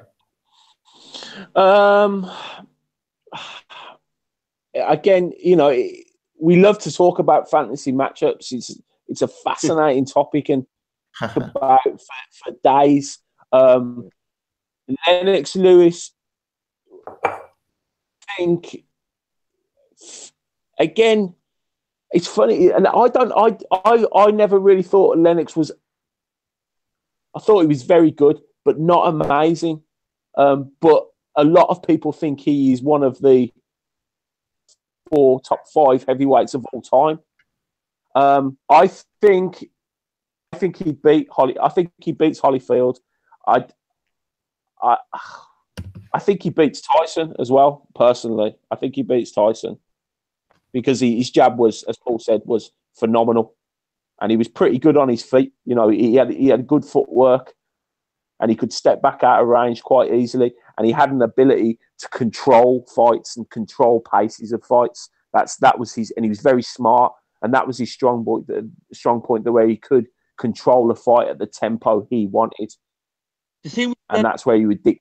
The thing with Lennox's jab as well, it's not just that his jab was like it was a hard jab, it was a snapping jab or whatever, but it was the sort of the versatility of the jab. Like he could double it up, he could change levels with the jab. He jabbed, he was just like, and intelligence wise, I mean, if you look at the Rackman fight, I know he was supposed to have had what was it, acting or something. What did you say, Tom? Yeah, he was in a movie. Filming Ocean's 11 or something like that. Yeah. I don't think that's the reason he lost to Rackman. I think the reason he lost to Rackman was he just thought it was a foregone conclusion. It's part of it. He took his mind off the ball and filmed the movie. Probably wasn't training as he should do. Yeah, every fighter goes through that. I think there's only probably Floyd Mayweather at some point has gone through that, but he's had such an extreme ability that he gets through it. But every fighter at some point gets that and gets. I think James Gale is a perfect example of contemporary fighters that recently that has took his eye off the ball and think I'm too good for this, and then boom, you get the shock. Yeah, and even Floyd, if with fair judging, Floyd lost 2 fights anyway. Let's be honest. Yeah. Interesting. But then, as you guys say, it is fantasy matchup, and at the end of the day, that's exactly what it is. It's fucking fantasy, but it's fun, isn't it? It is fun, and I've enjoyed doing it this week, to be honest, because meant I've ended up watching fights like the Tillis fight, like the Bowe fights. I watched the Tubbs fight. It's kind of, I've really enjoyed. It's been an interesting process. So I'm just about to launch my channel, and well, not launch it. The channel's been there for a while, but I used to do beat making videos and stuff, like telling people how to stack drums and stuff using the certain pieces of equipment and whatnot. But I'm just about to do that again as well. I'm going to do a lot of that stuff as well, and it's been the same for me. Like it's like a reason to watch those fights again. Do you know what I mean? It's like a reason to watch them again, which it's nice. Do you are you at a point where you want to give out the name yet, Paul, or do you want to wait till you've it's there on the, like, now when I'm in the chat, I'm there as it's just abstract boxing and stuff, which is ABZTRACT, abstract boxing and stuff. So abstract boxing. All right, let me. Do you know what? I'll be the first one. Let me search, because I don't think I've got you. Here we go. All right. I think there might actually still be a beat making video on there of me. Somebody'd asked me to show them how to what was it? How to stack two drums together. So I've just done a pad linking video. There you go. But it will be boxing content in the next week or so. So I have literally subscribed to you, mate. So you are a minimum of 1 subscriber up. I think I might already have about 10 or 11, so it's all good. But nice one, man. For those in the chat, I have also put the full name in the chat, so you can literally just copy and paste it. One of the people in the chat says, "I've watched that drum video, lol." So you're getting some views on your other video already. You're the one then. What's your name, man? Appreciate it. Del Boy has subbed. So yeah. I love this, Paul. You are flying up on the subs, despite the fact you haven't even put up your first video yet. I appreciate it. Thanks a lot, man. Yeah. But of course, when you do put it up, I will channel, etc. And yeah, we can get you off to a bit of a start, I guess. Definitely. Nice. You got another one. You got Adam, who's just subbed. CM Fox says, "What is it? A boxing channel or a music channel?" I think Paul's saying it's going to be a boxing channel. He's got one music video on there. Yeah. It's the music. I'll probably just take that off because like it doesn't need to be on there. Yeah, it will be boxing. It will be boxing. Yeah.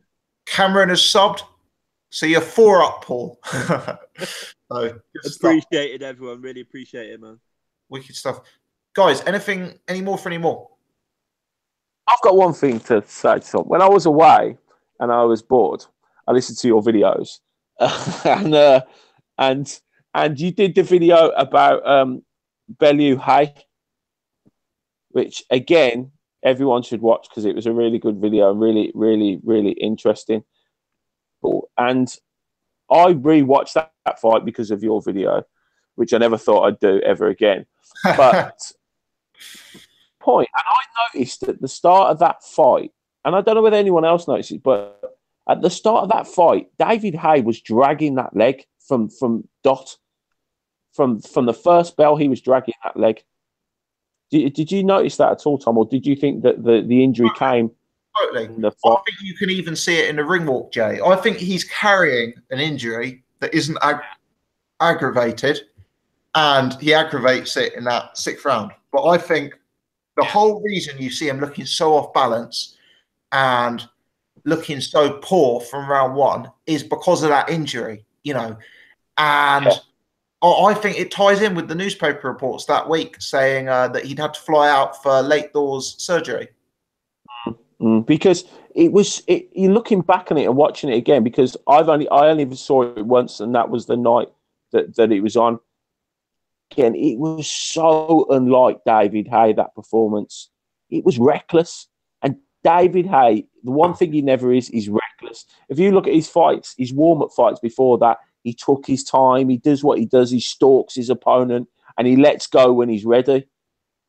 He was, he made Tony Bellew look like Floyd. He was, or Billy Joe Saunders. He was so reckless. His punches were so wild.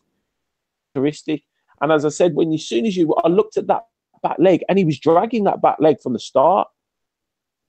He wasn't on his toes at all, so it was a telltale signs that I think if he comes in fit, and I think it was put on Twitter, and he made some good points that David Haye, he's 100% David Haye to actually see the outcome of that fight properly.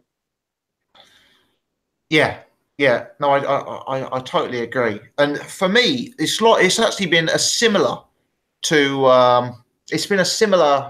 process for me to to doing these Tyson videos that I've actually rewatched recently the Brook Spence fight and the Haye Bellew fight to do videos, and both times I've taken things from them, because that phrase "knockout cause amnesia" is properly true, and you do forget. When you see a fight ending in a devastating stoppage, you do kind of forget what has gone on before that. Do you know what? I'm probably going to do a rewatching Klitschko versus Joshua video in the next week. Yeah. I think that's another one where, that would be interesting to have another look at now the dust is settled. 100%. But I think, and who are you picking for the rematch? For which fight? Haye Bellew. Sorry, I missed a lot of what you were saying there, guys, because people were asking me stuff in the chat. This is about Haye Bellew. Haye Bellew. Forget promoting your fucking channel for a minute. Get back on the Boxing Gossip podcast. Worry about that afterwards, man. Paul is flying. Since he has had 15 more new subscribers in the last minute. Go on, sir. I'll be with David Haye. Yeah. But I bet against Bellew every time, so snap. Every time. We all swore we'd never bet against. Like, we all sat on this podcast. I think, oh man, the Ilunga Maccabi fight. Like, we all kind of. Were you on here then? I don't know if you were on here, Jay. No, I was. Whoever was on here, everyone said he was going to get sparked and he never. And then, I said I'd never bet against him again, but. You know what? I really feel like David Haye is just shot. I really do think David Haye's shot. I agree that I think he was carrying an injury. That's what you started off by saying, weren't it, Jazz? I was kind of listening. I agree. Like that, in the week leading up to that, there was the rumors, weren't there, that he fucked his Achilles up or whatever, and then he come in that interview and said, "Nah, it's all bollocks and that blah blah blah." Everyone says that. No one wants to pretend that they're coming into a fight injured. It's not a smart move. I think he was injured. I think that was kind of quite evident from the start. He didn't look right at all. But I just think his body has been damaged so much that I'm not sure he's ever going to come into the ring like the David Haye we knew before. I think the last time we see David Haye look really kind of like anything like David Haye was probably Chisora.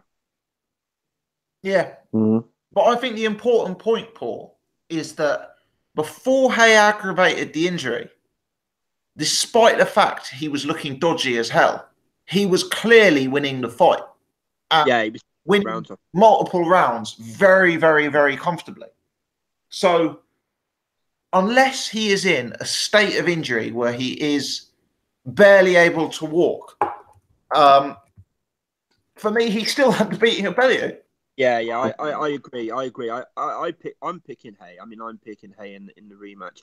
My thing is, I'm not sure it'll happen. I'm still not sure it'll happen. I said it when the fight was made, and it's just another one of them fights that I'm still not sure it's going to happen. Haye's just so fucking injury prone. How anybody could be certain this fight's going to happen before the first bout. The one thing you can say about David Haye, he loves money. He loves money, and if he can possibly get into half the shape, he don't care. He'll get into that ring, and if he does pull out, if he does fail with an injury again, he can say, "Well, my body's broken down. I can't do it anymore. See me. Thanks for my few million quid. I'm done." Is if he chin money. Look how many pullouts he's had. He's always loved money. Look at the amount of fights he's pulled out of. But that's what I'm saying. He shows how much he loves money. If he was willing to go into a fight with Bellew, injured. Yeah. If he chins Bellew, you know he's going to get that Joshua fight towards the end of the year. Yeah, but that'll be like 10 million quid for that. Yeah, that'll be a bit like Haye Audley Harrison, won't it? Basically, they'll just hype it up like hell, and then Haye will fail. Yeah, but it might be. But if Haye hits Joshua on the chin, you're in your mouth a bit, isn't it? If David Haye hits Mike Tyson on the chin, he's winning. This is it. David Haye beats anyone.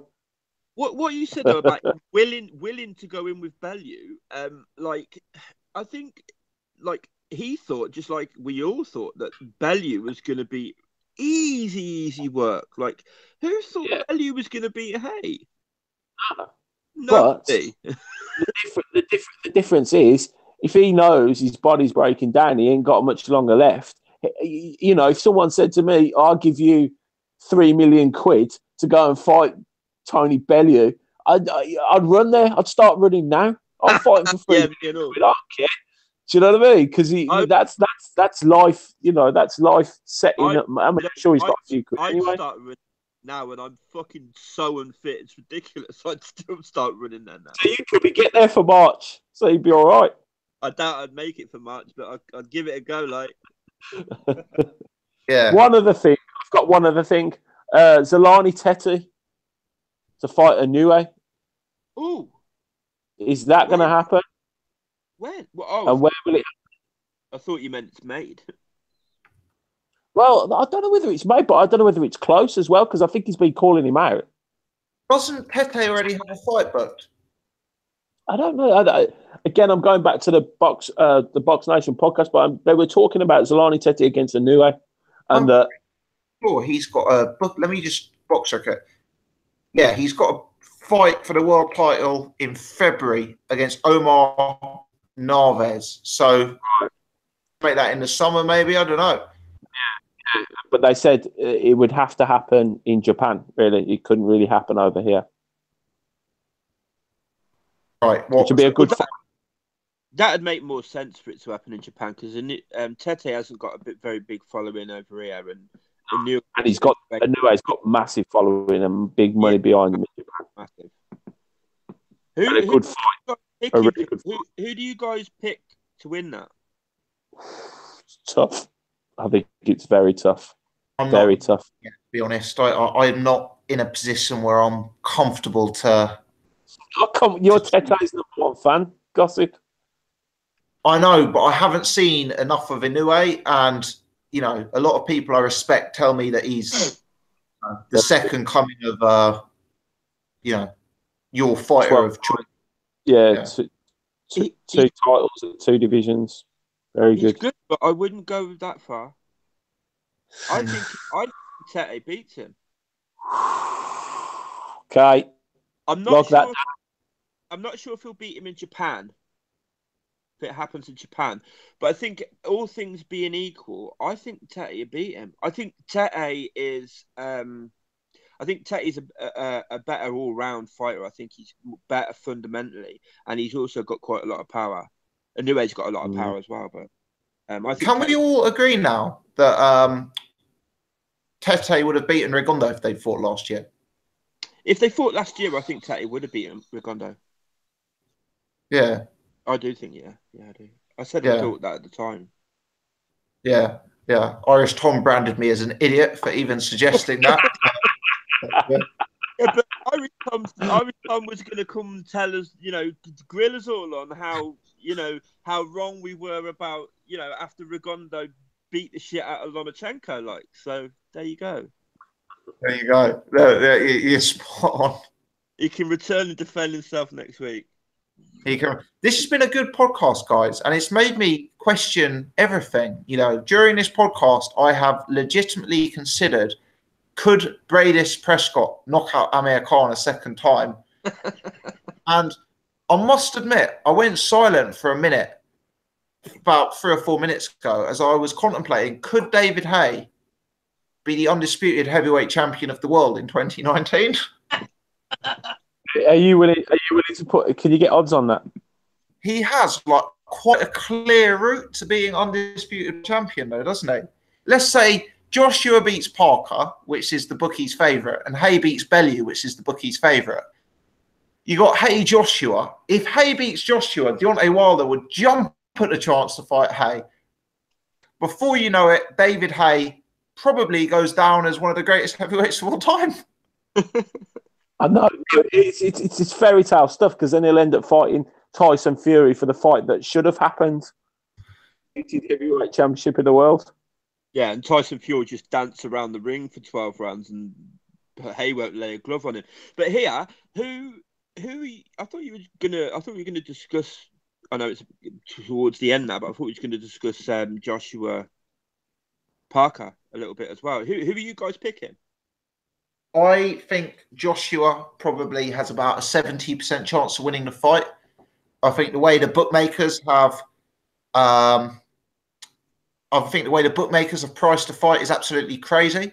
They make Parker like a sort of 9-1, 10-1 underdog. Wow. But I do think Joshua has huge advantages in the fight. I think Parker is very frail defensively. I think one of the things that is one of the most interesting elements of the fight is the two guys' weight. They're both guys who started their pro careers a lot lighter, have got a lot heavier than when they started off. And their recent performances have been a lot more plodding and a lot less explosive. I mean, they're both promising to come in a lot lighter. And if they did both lose 10, 15 pounds for this rematch, it could be a real explosive matchup. Yeah, I mean, there's been quite a lot on, like being reported lately that Joshua is quite a lot lighter at the minute. How much attention we can pay to that, I don't know. I think Parker's a lot more live than a lot of people make out. Like, people are kind of like making a big deal, and it just means something. The Kajanu performance, how close the Parker to Cam fight was. I think these things are all relevant, but like if Parker has got the granite jaw that says, like Joshua, I mean, he hasn't got a glass chin. He's clearly shown that he can get back up after being knocked down. But I don't know, man. I wouldn't be at all surprised if the Joshua bandwagon is derailed here. I'm not saying I'm picking Parker, but I wouldn't be shocked at all. I think Parker's live in this. Well, we know Parker's better lighter, isn't he? Parker was better when he wasn't as heavy. Both of them. He was a lot. He put his punches together a lot quicker. His hands were a lot quicker.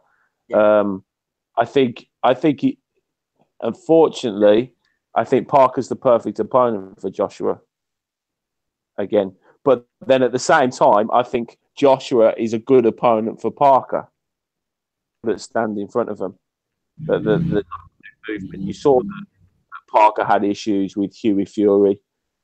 You know that Joshua would have problems with someone fighting off the back foot with him. So it should be a really good fight. It should, I think, possibly the most exciting fight. Believe it or not, I think. Yeah, I agree. I think Parker is a better fighter than Wilder. I think he's fundamentally better. I think Wilder's more dangerous. I think Wilder Joshua could be like a fucking Russian roulette. Like one of them could just get blasted out of there in the first round, or it could be really cagey or whatever. I agree. I think Parker Joshua is an excellent fight. I'm really looking forward to it. Yeah, I think it's a real good fight. And although I make Joshua a favourite, Parker is a very, very live underdog in my opinion, definitely. Yeah, and in a way you've got to admire Parker for it, really, because he's going for it and he's going for the top man. He's not dancing around it. He's not looking for Wilder. He's not looking for a Povetkin or someone roundabout. He's going for the top man, and he's obviously not scared to lose his own. Yeah, or lose his belt. He's priced himself in an era where everyone prices themselves out. Yeah. And he's got to be given a lot of credit for that. And they obviously fancy it. And he obviously fancies it. And you look at Joshua, and if you've got good belief in yourself, you probably would look at Joshua and think, I fancy this because he's shown he's vulnerable. Yeah, he's vulnerable, and that will make a lot of fight. That's why probably Wilder's jumping up and down now, because he's thinking, I could catch him, and if I catch him, we know he's going. So that Klitschko fight has probably done Joshua, as far as making fights, a world of good. Yeah, I mean, I've always said this about Parker. He's like, even before we won the title, he fought to Cam. There was a stage where, remember when AJ versus Parker was first kind of like spoken about, like Parker had a better resume than AJ at that point. Parker's always been one of those guys that he does genuinely seem like somebody that will fight anyone. And I always admire that. I think remembering as well, up until he had the pull out. So who did he fight? Who did he fight? Parker New fight? Zealand? Yeah. To Cam, Ruiz, Cajano, Huey Fury. For that, you could kind of tell he wasn't really. No, Cajano, because he wasn't really up for that fight because it was a replacement, wasn't it? Then he fought Huey Fury, who's always going to be difficult to fight. He's not going to make it look easy for Parker, And I thought, well, that fight, but you're never going to look good against the Fury because of the way they fight. So maybe his stock has gone down a little bit because of those two performances, and we kind of forget the Parker that beat Ruiz, and so on and so forth. So, maybe that's why his stock's gone down a little bit, and maybe go a little bit under the radar. I mean, for me, to be honest, Parker looked better when he was fighting a lower caliber of opposition. He didn't. I mean, it wasn't Rudenko, sorry, it was Dimitrenko. Dimitrenko was the last time I saw Parker looking decent, but Dimitrenko was awful that night and kind of like just didn't come to fight at all. But he fought that Solomon Hermano as well. Hermano. Jason Bergman, he didn't look great against. No, I think Bergman was the first southpaw he'd fought. But it really was like early guys like Bowie Tapu, Cali Meehan. These are all kind of like, they're not top guys. And at that point, he looked really, really good. Could we say the same thing about Joshua? Well, he didn't look great against Takam. He did look great against Klitschko at times, but then he looked good against Martin. He looked good against Brazil. He looked good against the one that rocked Wilder. Oh, what's his name again now? Molina. Yeah, Molina as well. I mean, like I think not to the same level. I mean, Parker stepped up to that sort of level and struggled, whereas AJ kind of like. I don't know. Is Ruiz better than Brazil? Is he better than Charles Martin? Is he better than Molina? I think Ruiz could possibly say he could be. I think Ruiz is better than Charles Martin and possibly better than Molina. I think he's better than Brazil. Brazil, but Parker didn't look great against Ruiz. Yeah, but Ruiz is a good fighter. That was a close fight. He's got a really good quick. They have in common is Takam, and obviously styles make fights, but Parker, could have lost that fight with Takam. Really, it was a 50-50 fight towards the end, where AJ won every single round. So, but. Yeah, that's not to say that Parker can't cause AJ problems stylistically, I guess. Yeah, it's an interesting matchup for a lot of reasons. I mean, you can't say that. No, I mean, like, a few people had Takam beating Parker. They thought Takam beat Parker. Personally, I thought Parker just nicked it. But I wouldn't argue with anybody that said Takam won it. And definitely, there's no case can be made for Takam winning the AJ fight. Had it not got stopped, it would have been a clear AJ win. I think that the chances are, if I had to put money on one of them, I'd obviously put it on AJ. But I wouldn't be at all surprised if Parker beat him. Not at all. Yeah, I imagine, and I think for me, my prediction will depend on the weigh-ins, because I think if Joshua comes in, if Joshua keeps this trend of coming in heavier and heavier and heavier, if Joshua comes in another 5 pounds heavier than his last fight, and if Parker comes in at 230, I think I could easily pick Parker. But if they both come in the shape that they were in for their last fights, or if they both lose weight, I'll probably pick Joshua to win, but I will probably take myself off to the bookmakers and bet on Joseph Parker from a value perspective. So you would actually, so in that scenario that you just mentioned, if AJ comes in heavier than he came in for Klitschko and Parker's lost a bit, you'd actually be picking Parker to win. Very possible. I think AJ's performances have got notably less explosive as he's put on more weight. Yeah. And I think his biggest weakness is stamina, especially when he's taking punishment. And I think that weakness will be substantially exacerbated if he were to put on even more weight. So, you know, I think he needs to go away from that Takam fight and lose 10 pounds. If he actually goes away from that Takam fight and weighs in even heavier at a time when Joseph Parker cuts down on size, then I think Parker's going to have huge advantages in the fight. Speed, movement, stamina, output. These are all going to be Parker advantages. I think it'd be hard for Parker to win on points here, but I agree with everything you just said. You know, aside from that, I don't think Parker will. I think it'd be very difficult for Parker to get a decision here. But like, I watched a few of, like, I was thinking about this the other day, and I was going to make a video about it. But like I was watching like the Kevin Johnson fight, the Sprott fight, and then I watched the Cam fight again. And the difference, like when you watch them back to back, when you just watch them all together with the express purpose of having a look at AJ, the difference is fucking shocking. He's noticeably slowed. He has noticeably slowed. And the thing you know about Parker, he's got stamina, hasn't he?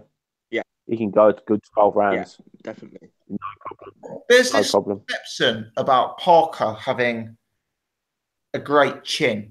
And I think a lot of people who are Parker fans kind of believe that because David Tua had such a great chin, Joseph Parker has had a great chin.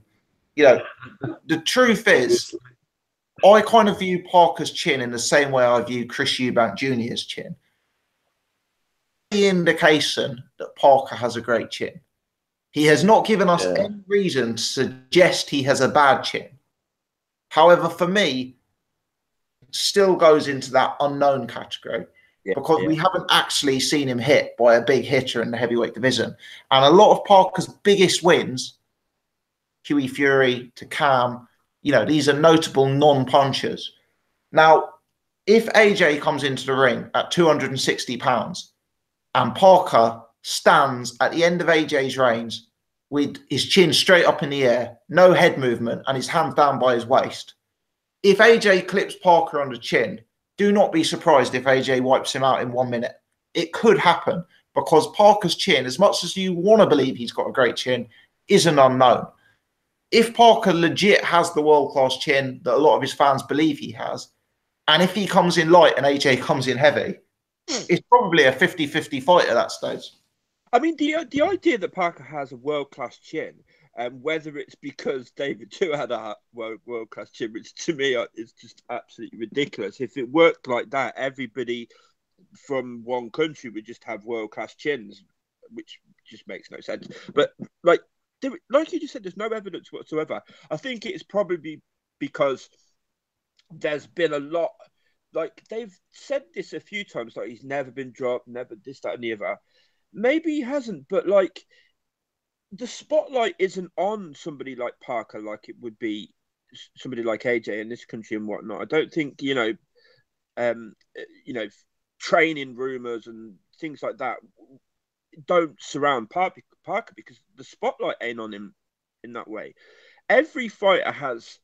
I remember Lennox Lewis having rumors that he was getting sparked in training, and that Mike Tyson, same thing. I don't buy into any of that. David Price, look how that turned out. He's got fucking world-class chin, as we know now. So you just never. Funny for you, that was cool. Thanks, mate. We don't know about Parker. We just don't fucking know. It's as simple as that. No, we don't know. We don't know. And as I say, there is reasons to believe Parker may have a very good chin, but until it's tested, it's tested. It's untested, should I say? And it's exactly the same chat I've given for Eubank Groves next month. What are those reasons, Tom? Because, like as I see it, I'm not sure what big punches has he been in with. Well, what Cali big punch Meehan he's been in with. The puncher he's been in with for me is probably Andy Ruiz, and Ruiz did have a decent KO ratio, but the difficulty with Ruiz is he had literally fought nothing. Nobody. Yeah. So it's very easy for a heavyweight prospect to have a high KO ratio when they fight nothing, And he didn't land Mike Tyson. Parker anyway. He didn't land anything like clean and flush that I can recall. Anyway, maybe someone's going to remind me of a huge shot he landed or whatever. I don't remember one. Adam's put in the chat, Hamono is a C-level fighter, but he does have a punch on him. I think when we're talking about guys like Solomon Hamono, guys you probably wouldn't have in the top 100. I'm sure that at some point he would have a bit of a dig on him, but I don't think we can take any heart from that going into a Joshua fight, if I'm honest. No, I don't. No. So Parker could be like just an overhyped job, couldn't he? At the end of the day, he could be like a David Price. complete overhyped, and he would. As something I do think is overhyped about Parker is Parker's power. I think Parker's power is massively overhyped because my take on it is AJ may not have an iron jaw, but AJ also doesn't have a complete glass chin. We've seen Joshua get hit, take punches, and not get knocked out. Now, with Parker, he did have an array of devastating knockouts on the way up, but those stopped when he hit, the top levels. And if guys like Kajanu and Huey Fury and Ruiz can go the distance, there's no reason to think that Parker is going to smash AJ out of the park the first time he lands on him. No. Someone would Kiwi Box has written in the chat, and obviously, shout out to Kiwi Box. The name kind of gives away his geographical location, but he says he says Parker has been boxing for 15 years and never been dropped. You think he has never been hit by a big punch? Come on, man. My point is, Kiwi Box, it's all relative. I've never been dropped, but I've only had a fight with my younger brother. Like, Parker, it's very easy to have a good chin until you face a Joshua or until you face a Deontay Wilder. And we may find out that Parker has a great, great, great chin. Kiwi Box has then put Jakub Saglam hits hard, but he's a D-grade fighter.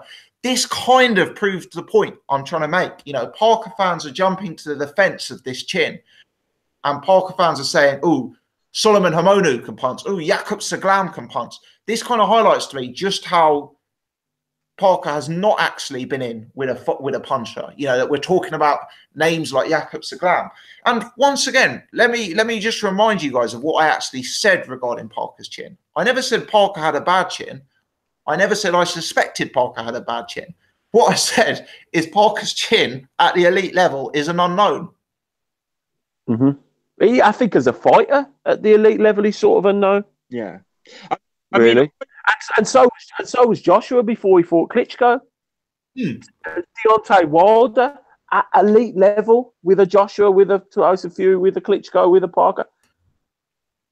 Yeah, we don't know. Joshua answered questions in that fight. I know he went down, but before that fight, if you told me Vladimir Klitschko had landed those punches on Joshua, I would have suspected Joshua would be clean unconscious. So, look, I'm not saying Joshua has as good a chin as David Tua or Joshua has as good a chin as George Foreman. But what I am saying is Joshua doesn't have a glass jaw. It is not as simple as tap that chin and he's gone. No. We just don't know. I think the point is these fights haven't had their defining fights. Joshua's had a defining fight, and we saw how he reacted against a very, very, very good world champion. Parker hasn't had that fight. fight. No, I think that's going to make a big difference to AJ going into this fight psychologically as well. I mean, look, on Parker's chin, look, I've never been dropped either. I retired 13-0, but it was in boxing in the military, which is of a lesser standard than the amateurs. So, like, does that mean I've got a great chin because I was never dropped? Look, it doesn't. I'm pretty sure that if AJ landed on me, I'd be asleep for about a fucking week. Yeah. So we just don't know. He might have a great chin. He might have a fantastic chin. You get this. One of the telling ones for me was when Jamie Cox fought George Groves, and there was all this chat about how tough and rugged Jamie Cox was, and he got folded like a deck chair. And that's no disrespect to Jamie Cox. That's a punch that would have folded most men like a deck chair. But you can be as hard as you want, as tough as you want, as rugged as you want, as big a scrapper as you want. But when you get hit with a shot like that, it could just be game over. And Cox had never been in with a puncher like Groves. Parker had never been in with a puncher like AJ. Yeah. And this is the problem with boxing today, is that for these defining fights, and every boxer has a defining fight when we find out he's a real deal. Eubank fighting Groves is when we find out whether Eubank is the real deal. Every boxer has it, and this is Parker's test. Now let's see if he's the great fighter with the great chin that he actually is. We don't know. It's unanswered questions, and that's what makes us want to watch it, to see how good he is. People seem to get quite upset when you don't sort of like dive onto the hype train with them. You know, like nobody's saying that Parker's a bum. He's got no chin or whatever. It's like the Dubois thing. Like, no, maybe Dubois, it has got like a fucking juggernaut punch, but he just hasn't punched anybody that's worth talking about. David Price. There you go. We hype David Price, knockout powers. You know, one of the greatest punchers in heavyweight history, and then boom, it just falls apart. Yeah. You know, defining fights. I mean, will tell you a lot. We've at least what I can say about us on this podcast, we've been kind of consistent with this. Do you know what I mean? We were all kind of skeptical about AJ as well. You know, even though he was beating people, he was doing it in devastating fashion. He hadn't had that defining fight yet. We were kind of we kind of like slowed it down a bit. Like, do you know what I mean? Now he's had that fight. He looks like the real deal now, and he's kind of the consensus #1 in the world. But people need to prove it. You can't just say like, "Oh, this guy's the truth," when he hasn't proved it yet. It's just it's like when Tyson Fury fought Klitschko. I didn't think Tyson Fury would win that. No, I did. And I never rated Tyson Fury for a long time. I didn't rate him. I thought as soon as he, you know, when he was supposed to fight Haye, I thought Haye would it'd be all over. It'd be, you know, because he looked, after watching him get knocked down by Cunningham, I just thought he's susceptible. And I think he probably still is, but he adapted his game. And when he fought Klitschko, I thought Klitschko will do him here. But he showed in that defining fight what he can do. See, I rated Tyson. I don't make too much out of people getting dropped. I think if they get back up, and I think I'm right. I think I'm right in saying everybody that's dropped Tyson Fury, he's got back up and beat him in the same round. Yeah, it's true. But the thing is, with Tyson Fury, he was susceptible to it, to getting hit and getting knocked over. Yeah. Now, you get hit, as we would say, David Haye, you're out for a week, then, you know, he was susceptible to getting punched, but he adapted his game. Yeah. Like he did he didn't let Klitschko anywhere near him to get that close to him, to connect on his chin. You know? So if he could get put down by, even though he got put down by Cunningham and he got back up, it's still Steve Cunningham. Do you know what I mean? If he got caught by Anthony Joshua, would he be getting back up? If he'd have got caught by Klitschko, would he have been getting back up? We don't know. Probably not. But he adapted his game because he knows that's where there's a weakness. Yeah. That was his defining fight, and he came through it, and he shocked the world when he did it. Totally. I was actually surprised he got the decision, even though I thought he'd won the fight. I really thought they were going to rob him. I can remember sitting there waiting for that decision. I thought they're going to rob him here. They're going to rob him. I had my biggest ever bet, Tyson Fury, to win on points. And I remember sitting there panicking that we were going to lose.